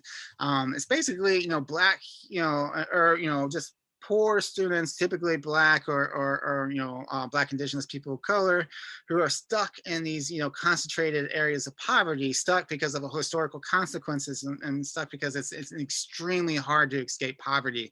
As we talked about in the beginning, it's once you're in poverty, it's very hard to escape that. One of the best ways to escape that is actually having a decent education, but unfortunately, majority of school districts, Black schools are inferior and underfunded. So if some parents are actually kind of taking the situation in their own hands and are actually pretending to live in these well-off school districts, they sign up their kids with false addresses, or at least addresses that they don't belong, and then they are able to enroll their kids into really nice schools.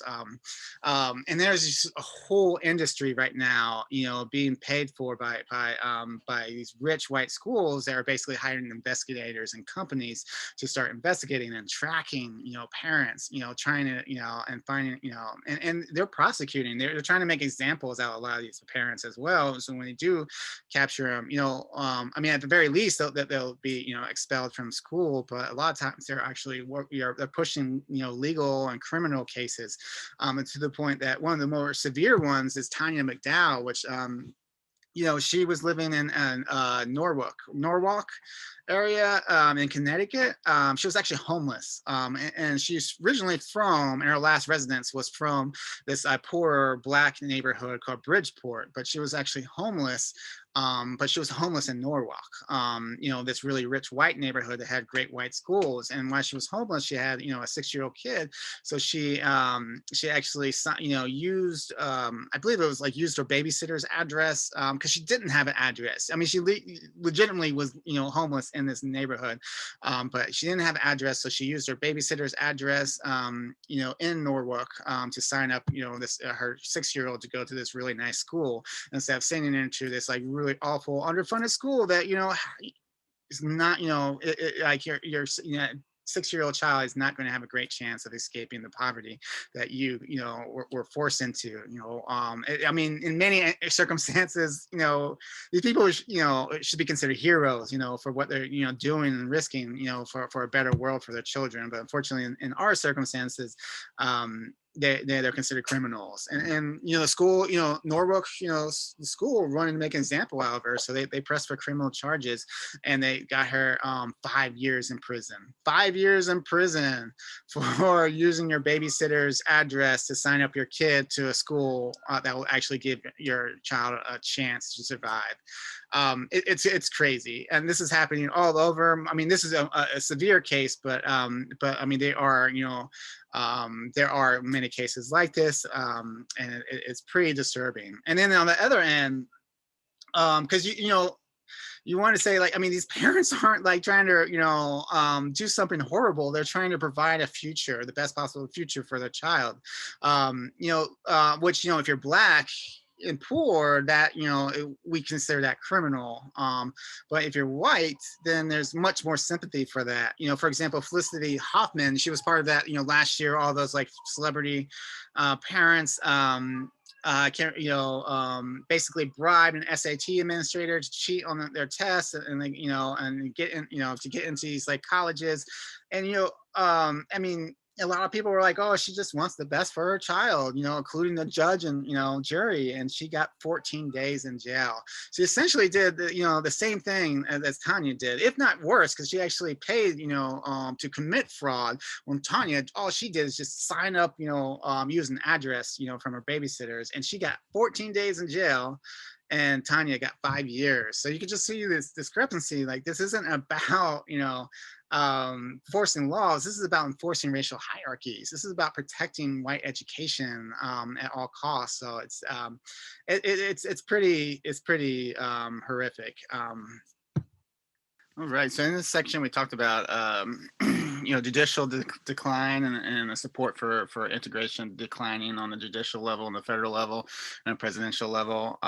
We talked about how boundaries are used to exclude and continue segregation, and in very creative ways nowadays, concluding secession, school secession. But now I want to spend the last part of this section just talking about the last part that the last major cause of that's continuing segregation today, and that has to do a lot with just white parents. So I'm going to start out with Nikole Hannah-Jones, going to show a little clip where she kind of confronts a lot of things that's wrapped up into that, and then we'll kind of dissect some of that after this clip. But to get to your larger first question, right? Like, how do we make like integration like something that we can work towards? Yeah. I mean, and thinking about that is equated with education, quality education. That would actually require a fundamental shift in, one, our views on race, and two, how we run and operate public schools. Because what the research shows is that white parents will say that they are choosing schools based on test scores. But when you actually look at where they're clicking online and how they're making their decisions, they're actually making decisions on the demographics of a school. So that's true. You can have a Black school, you can have a school with very similar test scores, and one school is heavily Black and one school is heavily white. They will pick the white school. And if the white school has worse test scores than the Black school, they will still pick the white school. So we have to disentangle somehow 400 years of racial history and what automatically comes into well-meaning white folks' mind when they think about a good school. I got all of this response to my story where people say, white parents saying, how dare you put your daughter in an unsafe school? Never in the story do I say that my daughter's school is unsafe. It is not unsafe. And I clearly would not put my child in a school that was unsafe. But automatically, because I said it was a low-income Black school, people said your daughter's school is unsafe. This is really, I mean, again, the parallels fear, to neighborhoods right? is uncanny. This is like neighborhoods that are predominantly exactly Black. Yeah. So this is what you're dealing with, and as long as we think it's just about, if we can just convince white people that their kids' education won't be harmed, and the data shows that integration does not harm the test scores of white children, it does not harm the educational attainment of white students, but this is not a rational thing. And I think we're pretending that we need to approach it rationally. If we just give white parents enough information, but enough logical, rational data, all of that in the world cannot overcome racial fear and how we automatically assume these kids are going to be rougher. That's what we have heard at our daughter's school. Well, we're just scared these kids are going to be too rough. My kid will be the only one because my kid will be white and be bullied by these poor Black kids, right? Like, it's all of those things. And I don't actually know how we overcome that, except when white parents have also gone through integrated schools themselves, which means they had the opportunity to develop relationships with Black people on a personal level, they are much more likely then to be comfortable living in more heavily Black neighborhoods and sending their own children to heavily Black schools. The problem is that is not typically the experience of white parents. Even when they're moving into a city saying they want diversity, they have not experienced that themselves. And so it becomes very, very difficult for them to then experience that for their own children, which is why they will accept, a large number of Asian students who they do not fear, except that maybe they're smarter than their kids. They'll accept a significant number of Latino students, and the tolerance for Black students is the smallest of all. Let's open for questions on this one. Got the mics. Thanks. I also live in Brooklyn, and I wonder if you know about PS 282.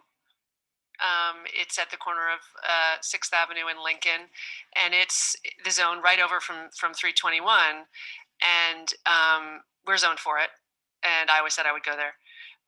My kids did not end up going there. They went to Brooklyn New School, which is like 261 in its kind of curation. So what happened?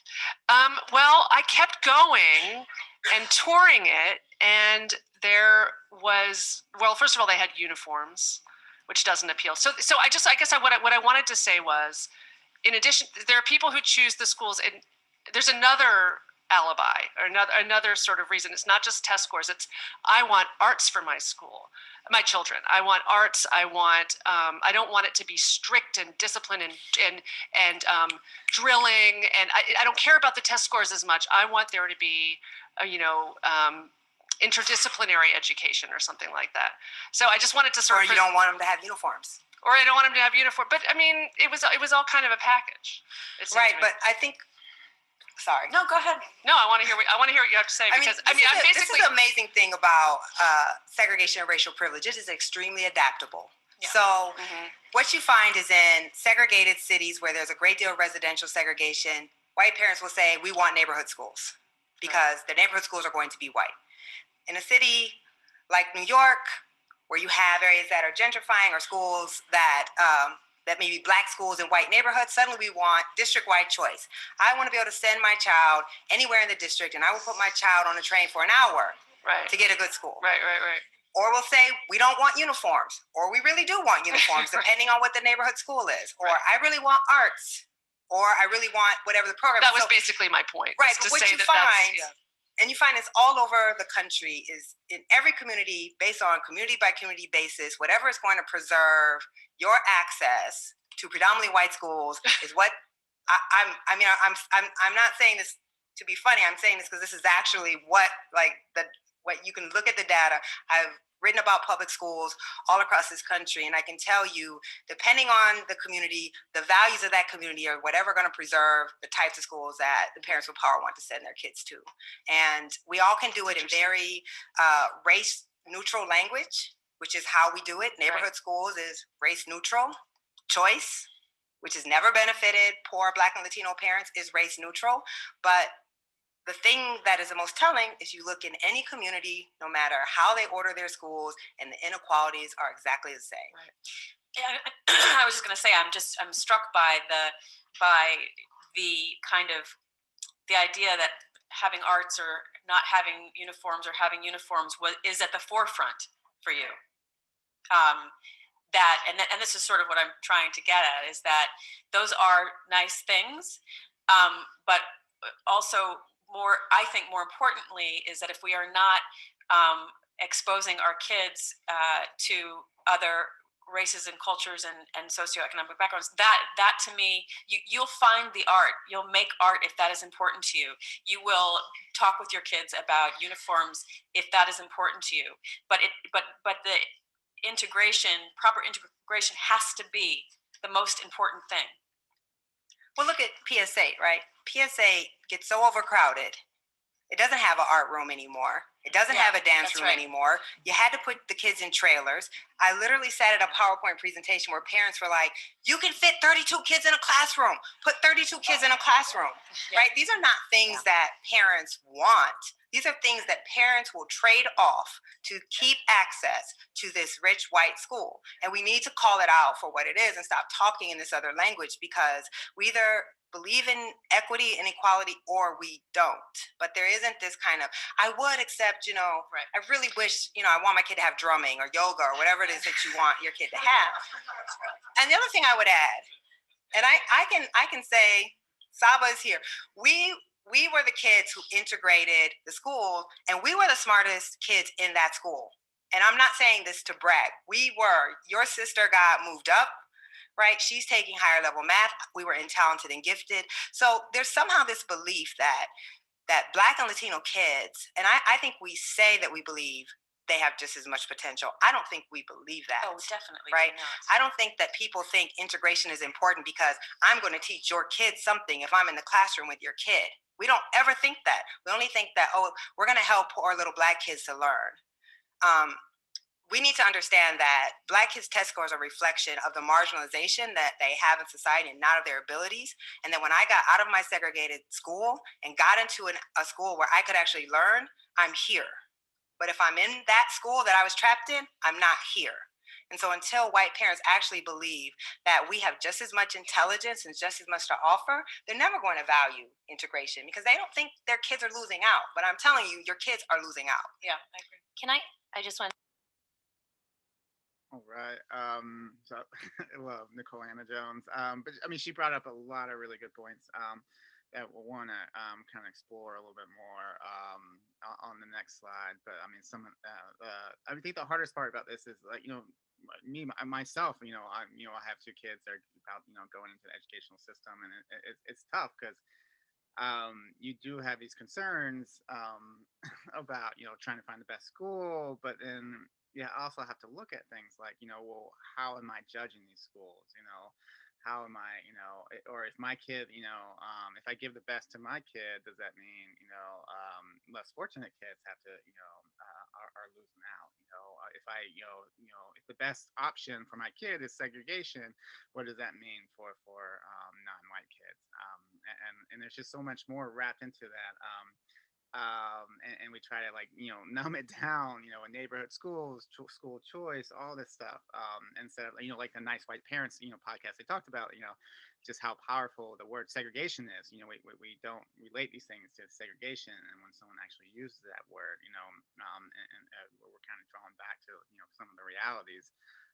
But right, so I want to talk about, like Nikole Hannah-Jones, mentioned a lot of these reasons why, in these choice systems. The problem with choice systems is basically school choice systems is it's the school board who's basically, they're saying we're going to bypass our responsibility to provide an integrated system, which is what we're supposed to do. Instead, we're going to just push down the line that responsibility to parents. We're going to give them the choice and allow them to choose if they want, to push segregated school systems or integrated school systems. And the problem with that is, every school choice system. I mean, there's definitely, schools that individual schools that are doing well with integration, that are doing, better than others, but generally these school choice systems perpetuate racial segregation and racial inequities. And that's caused a lot by, the way parents choose, a lot, particularly white parents. So I want to kind of dive into, what's the motivation behind a lot of these choices. There's actually a really great study, 2016 Mathematica policy research study that analyzed 22,000 applicants in the DC school choice system. So DC, we have a giant school choice system where you're guaranteed a spot in your neighborhood schools, but then you have we have tons of really nice, rich white school neighborhoods with great, well-funded white schools and lots of poor Black neighborhoods with underfunded bad schools. So right off the bat, like the landscape is very unequal. White people are guaranteed great schools and Black people are guaranteed bad schools. But then they instead of just integrating the system, we decided to do what most school systems do and create a lottery system based on or a school choice system based on lottery systems where you can list other choices outside your neighborhood.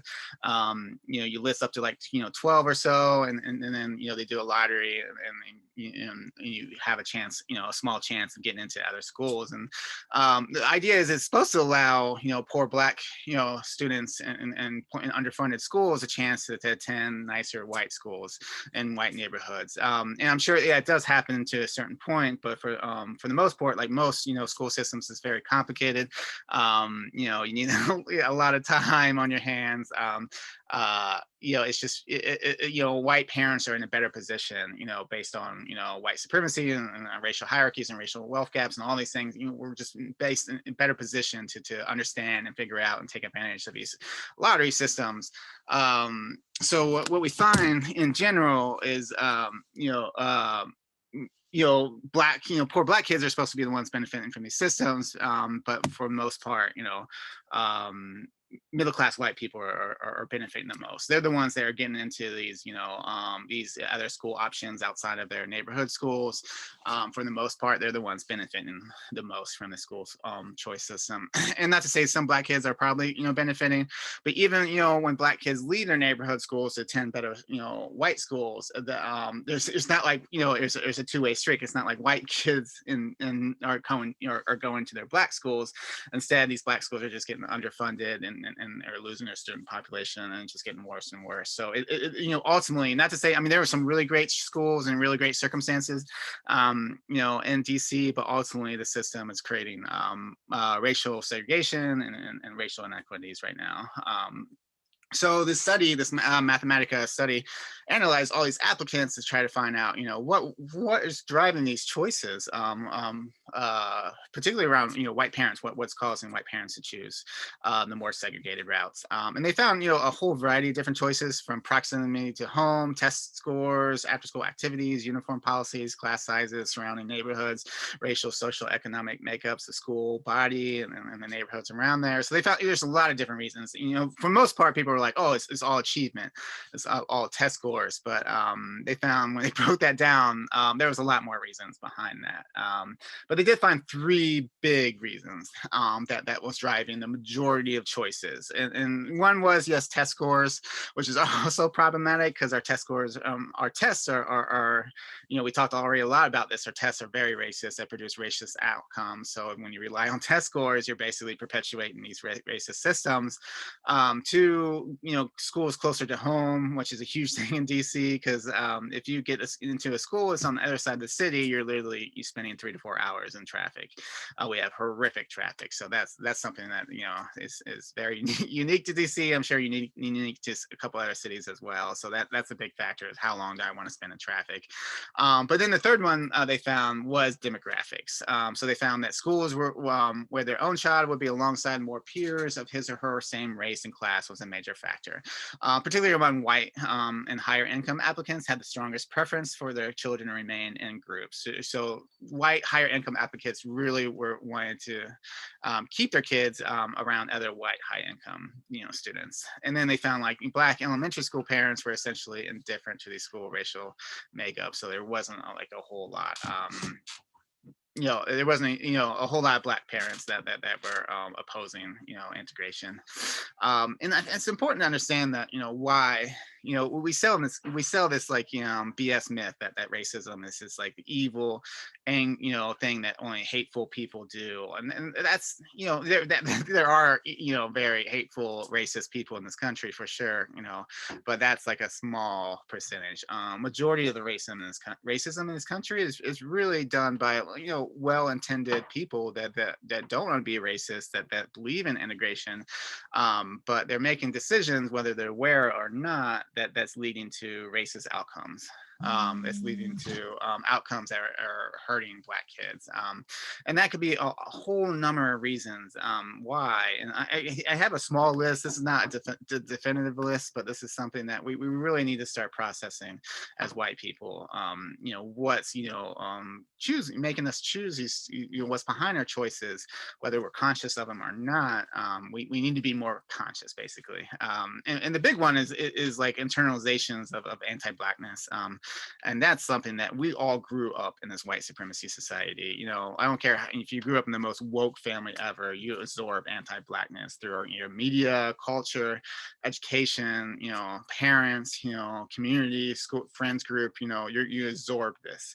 And whether you're conscious or not, most people are unconscious about it. White people are unconscious about it. This could range from a whole different things, from this fear of Black people being more violent, where Nikole Hannah-Jones talked about all these people wrote to her saying, how dare you put your child in a dangerous situation, and she's like, not once did I ever say this is a dangerous situation. I just said it was a poor Black school.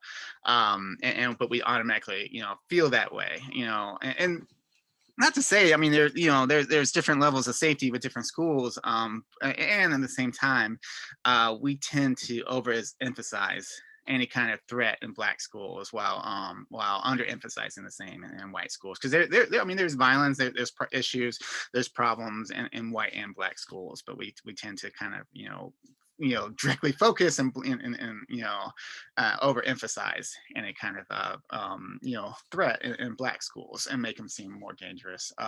And that's one end of anti-Blackness. Another one could be that we just don't feel like there's anything of value Black kids can bring to our students. That's a big part too. Is we talk about oh, I want after school activities, I want high test scores, I want uniforms, I don't want uniforms, but ultimately we never think about we hardly ever say I want my child to have a diverse experience. I want my child to understand what it's like to experience, to work with, to be friends with people of different races and cultures and economic backgrounds. And that's something that, all the other things, you could provide.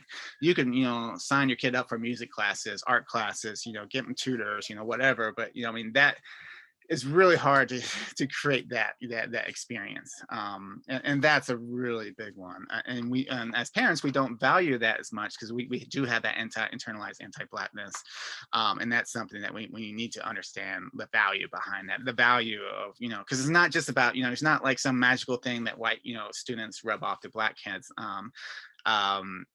There's a lot more benefits, from that our white kids are going to get from actually experiencing diverse situations. Another one is test scores. We put all this emphasis on test scores, but we have to understand these test scores are racially biased, are based. The whole intent of these standardized tests was to create a racial hierarchy of outcomes, and so we cannot rely just on anti-Black test scores. We have to see like there's more valuable things beyond test scores. And then we have these competing, like I said, competing priorities. We want performance, uniforms, activities, all these things, versus do we want experiences with people of different culture, racial, and social economic backgrounds? Because our world, this is our world. Our world is full of cultural, racial, and social economic backgrounds and different experiences. And we can, the more we shelter our white kids away from that, the harder it's going to be for them to have a meaningful a life in this country and in this world. And also, like, wanting what's best for your child while not realizing or acknowledging that it's at the cost of other non-white students. And that's a big, powerful one.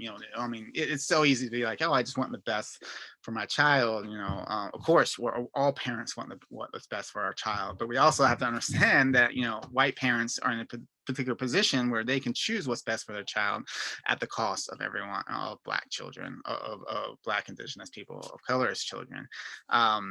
for example, like if the best decision really is I want send my child to a segregated school or uphold segregation, then I'm doing that at the cost of the benefits and of integration that could be for Black kids. So it's really about.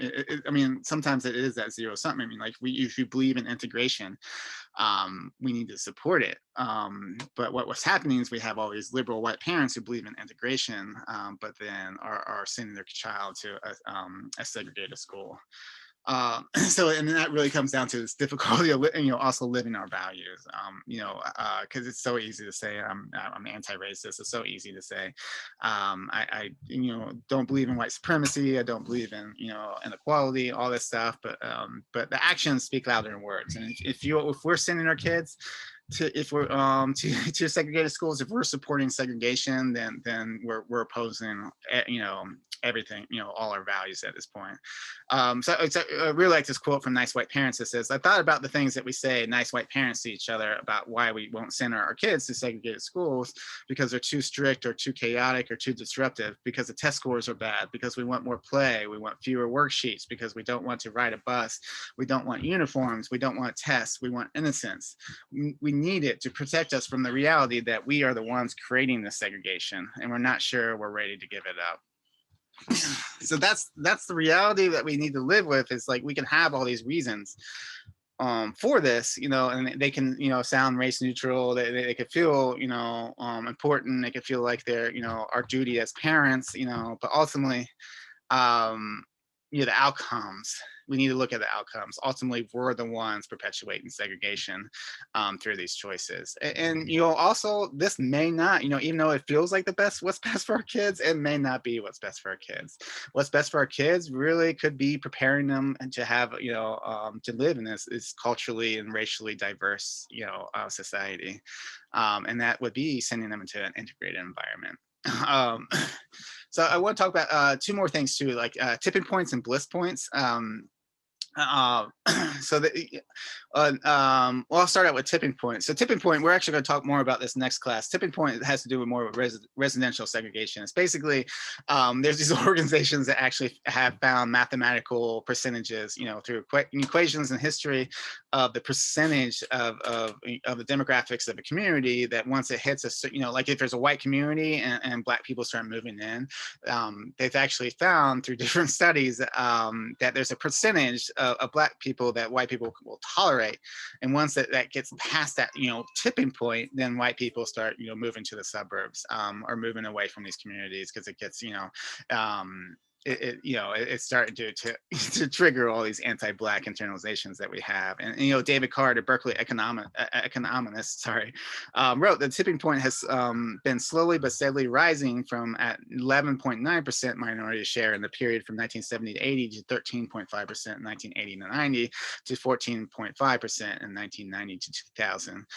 There's actually like a couple of different people that found a couple different tipping points, but it's usually anywhere between like 10 and 20%. Like the University of Minnesota in 2012 found 23% tipping point for suburbs that in 1980. So there's different ones, but it's more about just understanding that there is this like presence of Black people that at a certain point starts triggering our internalizations and make us either whether fear things or feel that we're missing out or something like that. And that typical point can, as often can be applied to schools, especially we have this thing called bliss point as well, but this is kind of like in the reverse. This is a percentage of white people in a Black school that there needs to be before white parents start considering sending their kids to those schools. So again, the Mathematica policy study, researched this as part of their research, and they found that 60% of a student body needs to be white for an elementary school before white parents feel like it's a good choice for them. So it needs to be white kids need to be majority before they start considering elementary schools, and then 26% of the student body needs to be white for middle school. So as you go get higher and higher, the bliss point starts falling down. And that's problematic in places like DC, and because in DC 73% of the students are Black, 14% are Hispanic and 9% are white. So when you know that, white parents only consider schools that are 60% white or more, that's only a handful of schools at this point. So that's that starts contributing to clustering of white children and into essentially racial segregation. That brings us to the point, what we call curated integration. This is something that Nikole Hannah-Jones talks a lot about, but I'm gonna read this quote by Laura Weaver. She says, when you have curated integration masquerading as choice, is not that the people of color who get to choose, because once the white families feel that that a previously curated school has too many children of color, guess which school they are not choosing? Guess which school they are, in essence, fleeing from? Thus, the system of segregation continues. Can you see how this might feed back into the systemic racial segregation that leads to unemployment, poverty, crime, incarceration, and a lack of mobility within the Black community? Can you see yet how the system of white supremacy isn't about blatant racism, but a subtle denial of white opportunity from the Black community and other communities of people outside of the color? So curated integration is this idea that white parents will they can tolerate a certain amount of integration, even like prefer it, because they like that picture perfect assembly or play where there's a whole with their kids among all these diverse kids and they feel good, but at a certain point, too much integrations, whether they consciously or subconsciously realize, starts to turn them off.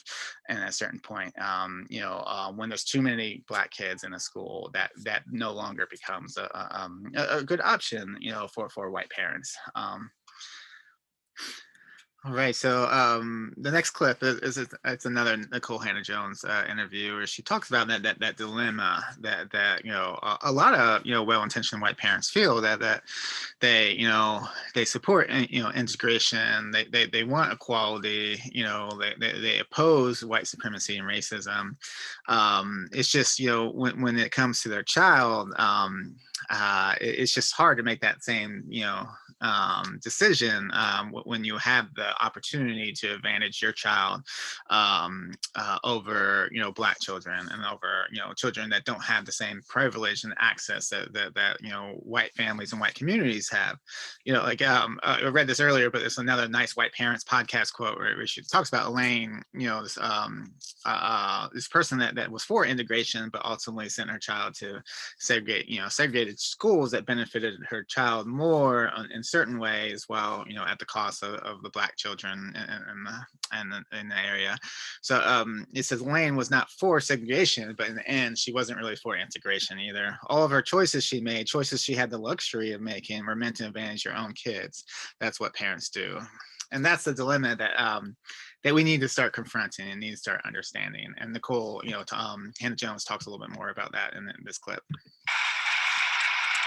What do you say to, I think there's a lot of people who would say, like, I want to do the right thing, and I want to help build an education system that's fair and more equitable, but I have to choose where my kids go based on the system as it exists right now. And I want my politics to make the world better, but I have to send my kids to a school as the world exists right now. What do you say to parents who are struggling with that difference? What I say is, you cannot say that you want equality, yet seek to advantage your own child in every way. Those two things are actually in direct conflict. And I'm not pretending that it's easy. If you read the piece that I wrote in 2016, I talk about, my husband and I argued about this. We had a lot of fears, the same fears that every parent has. You feel guilt, right? You as a parent feel like, I have to try to do everything to give my child the best of everything. But if we do that, then we have to understand that the system we have now will always exist. And that what we are saying is that for those of us whose children already have every advantage, the most important thing is keeping all of that advantage and denying even a semblance of that advantage to those kids who have been disadvantaged generationally. I understand that most people are still going to make that choice to advantage their child. I see my work as saying, I'm going to at least force us to confront the hypocrisy of that, to hold up the mirror and acknowledge we actually don't want equality. So it's not easy. Yeah. I know right now there are people who are like, wait till her daughter gets to middle school, then she's not going to live her values. Like people who are hoping that I will fail to live my values. I think about my daughter, and if there someday she will ask me, like, Mom, what the fuck were you doing? Like, right? But the truth is, these are children, and children who score lower on test scores aren't scoring lower because they don't care or because they're dumb. It's because they clearly don't get the same education of those of us who have privilege can ensure that our children get. And we need to share that advantage, because the difference is, do I give up a little bit of advantage that I can make up for? I can give my child tutoring. I can take her to every museum. I can give her everything. I can make up that advantage. But for the poor Black or brown child, the public school might be the only shot that they have of a decent life. And we who have privilege want to take that too. And I think that's unfair. We're in a capitalist country. If you want to buy the best education you can with your money, feel free. But these are tax-funded public schools, and just because you're rich, you shouldn't get exclusive access to the best schools. So,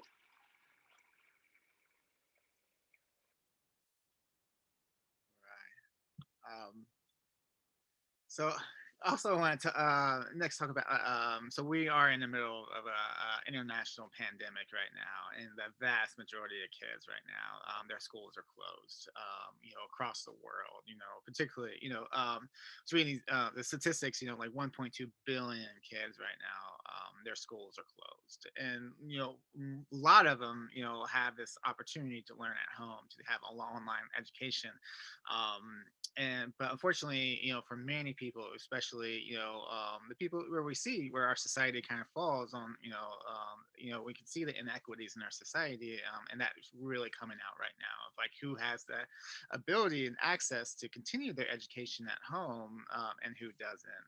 And like in U.S. right now, there's over 55 million students, K through 12 students in the U.S. right now, that are their schools are closed, and so vast majority of them are trying to figure out some way, are working on online education, but we're seeing these huge discrepancies on who has education, has that access and who doesn't, and it disproportionately falls on race as well, where white people disproportionately have more access to things like decent internet, laptops, smartphones, having parents that can have jobs where they can work at home and can also help these kids, assist them, as opposed to Black and brown children, that are disproportionately lacking that access, lacking that technology, that digital divide, and having parents that are more essential workers that are don't have the luxury of being having the ability to work at home, leaving their child to try to figure out this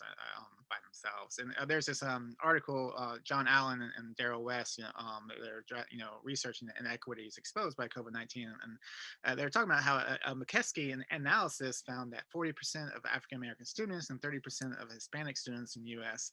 K through 12 schools received no online education during COVID-induced school shutdowns, compared to 10% of white kids.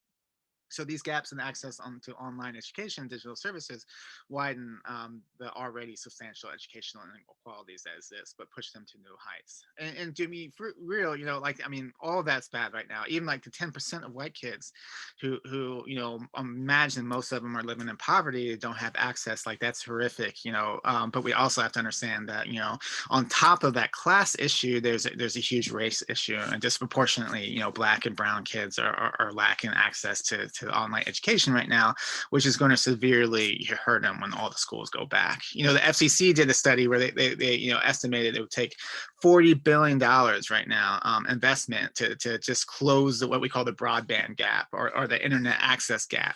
So a lot of middle class and upper class have really great access to internet, and they can do all kinds of fun and accessible online education, while there's a decent amount of people living in poverty, disproportionately Black and brown, that don't have that access. So we really need to understand that this racial segregation, it comes out in all different types of education, including this, during this pandemic. And not only that, is we're also still seeing this school to prison pipeline, this racial bias towards Black children, treating them harsher, punishing them harsher, and treating them more like adults or adultification, still happening even though everything's online now. One example is a student in Michigan, Grace, in Oakland County, Michigan. She was falling behind in her homework. I don't know exact details on what was happening, but I know lots of kids are falling behind in homework, right now. This is a pretty tough situation to be, doing your education online right now. But but in her case, she was falling behind, and there's a judge in the area that had a zero tolerance right now. And they actually sent, the judge sent her to jail for a while, a couple months, I believe. There's a whole campaign to kind of free her. But that's just shows that, even online, we're still pushing this, school to prison, bias, this against, Black children, Black and brown children. And that, and I've not heard any cases of white children. I'm sure there's tons of white children, that are falling behind in their homework, but I haven't heard any of them going to jail right now. So that's a really important case to understand. On top of that, there's this whole learning strategy called pandemic pods or learning pods that's happening right now, and it's a really cool thing. It's a great way to kind of adapt to this online, pandemics, where basically, parents, small groups of parents that live close by are kind of huddling up into these little learning pods where they may all throw in and hire a tutor. They're still doing the online education, but they're having tutors help out with that, or their parents are taking turns, and it's a really powerful tool to continue the education of students. It's really cool concept. Unfortunately, we're finding it's also fallen, it's also exposing inequities of racial segregation, particularly in our school system, because one, most brown, disproportionately, there's more brown and Black kids that don't have that, can't, organize these, can't, hire teachers, or their parents are more likely to be essential workers, so they can't, take turns, being the tutors, or that, because of our segregated communities, a lot of Black parents, are being left out of these white, education pods. And a lot of times these education pods, you try to match, parents with the the risk exposure. So, you have a lot of parents kind of, that are kind of taking the same precautions and have the same type of risk, low risk, they're pairing up because it feels safer. And that, I get that, that's totally, especially in the pandemic, at the same time when Black and brown workers are being exposed, more because of racial inequities, because they're more likely to be essential workers, or more likely to work in places that don't, where they're not treated as well or as safe. They're also being excluded because the risk that they're being forced upon during this pandemic, because disproportionately Black and brown people are becoming sick and dying, at much higher rates than white people, and that's a direct reflection of our racial hierarchy in this country.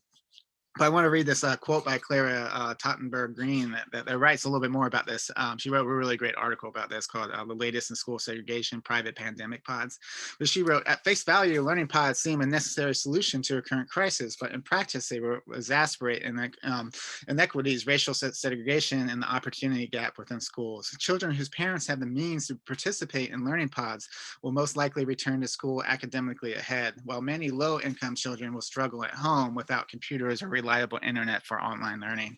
This segregation will only intensify if learning pods become the norm. When people choose members of their pod, they will choose people they know and trust. In a country where 75% of white people report that the network of people with whom they discuss important matters is entirely white with no minority presence, it is not a leap to predict that learning pods will mirror the deeply racially segregated lives of most Americans. Parents are also more likely to join pods with families who have similarly low exposure exposure to the coronavirus. This seemingly rational impulse will in practice exclude many Black and Latinx families who are disproportionately infected by a virus.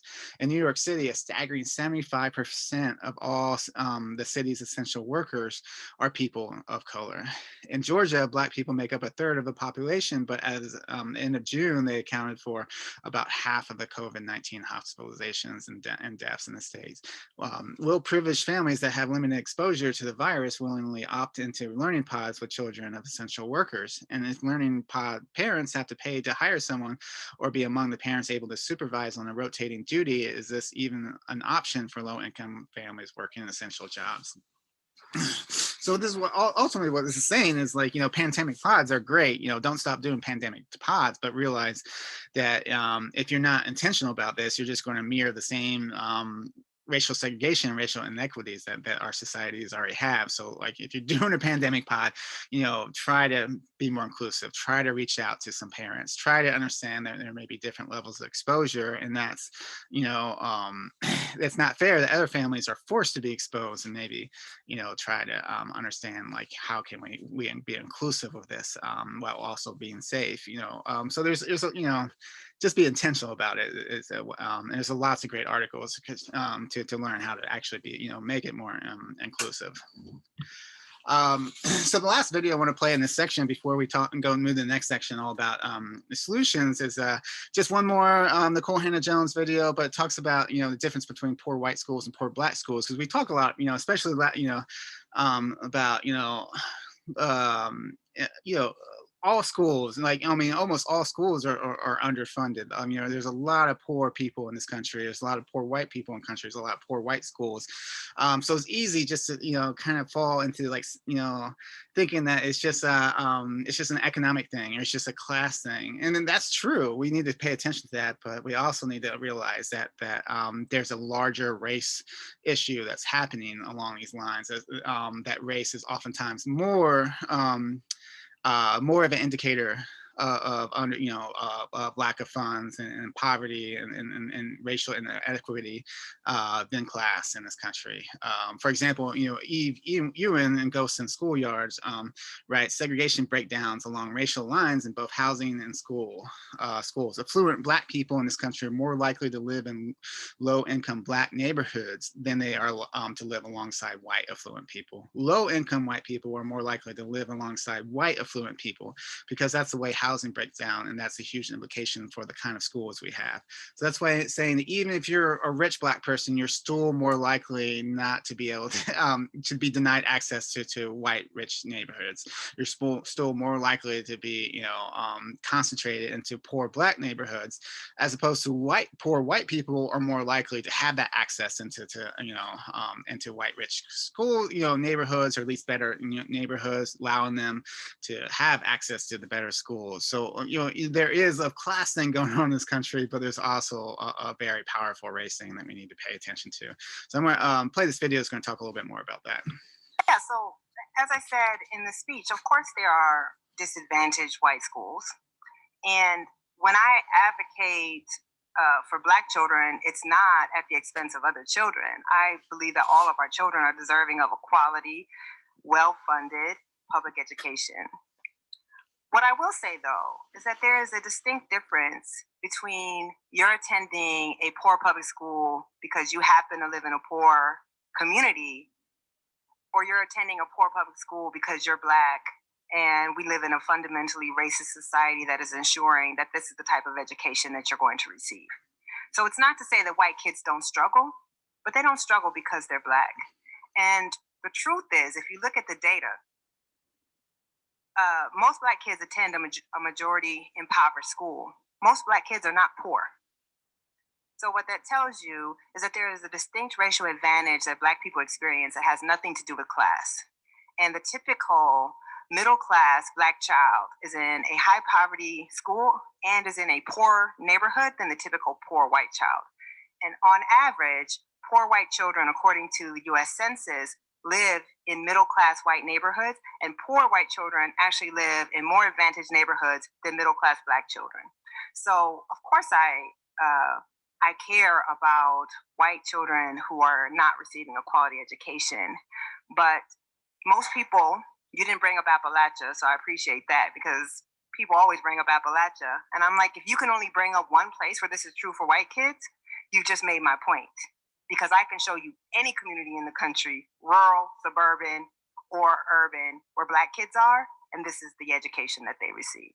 But of course, I think when you look at the teacher strikes in Oklahoma, right, these are a lot of white kids who are going to schools that we've pretty much accepted Black kids go to, but we get shocked when like white kids are in those types of schools. And I supported those teacher strikes because I believe no matter what, the promise that we can offer to American kids is that it doesn't matter what your poverty is, you should be able to go to school and get a quality education.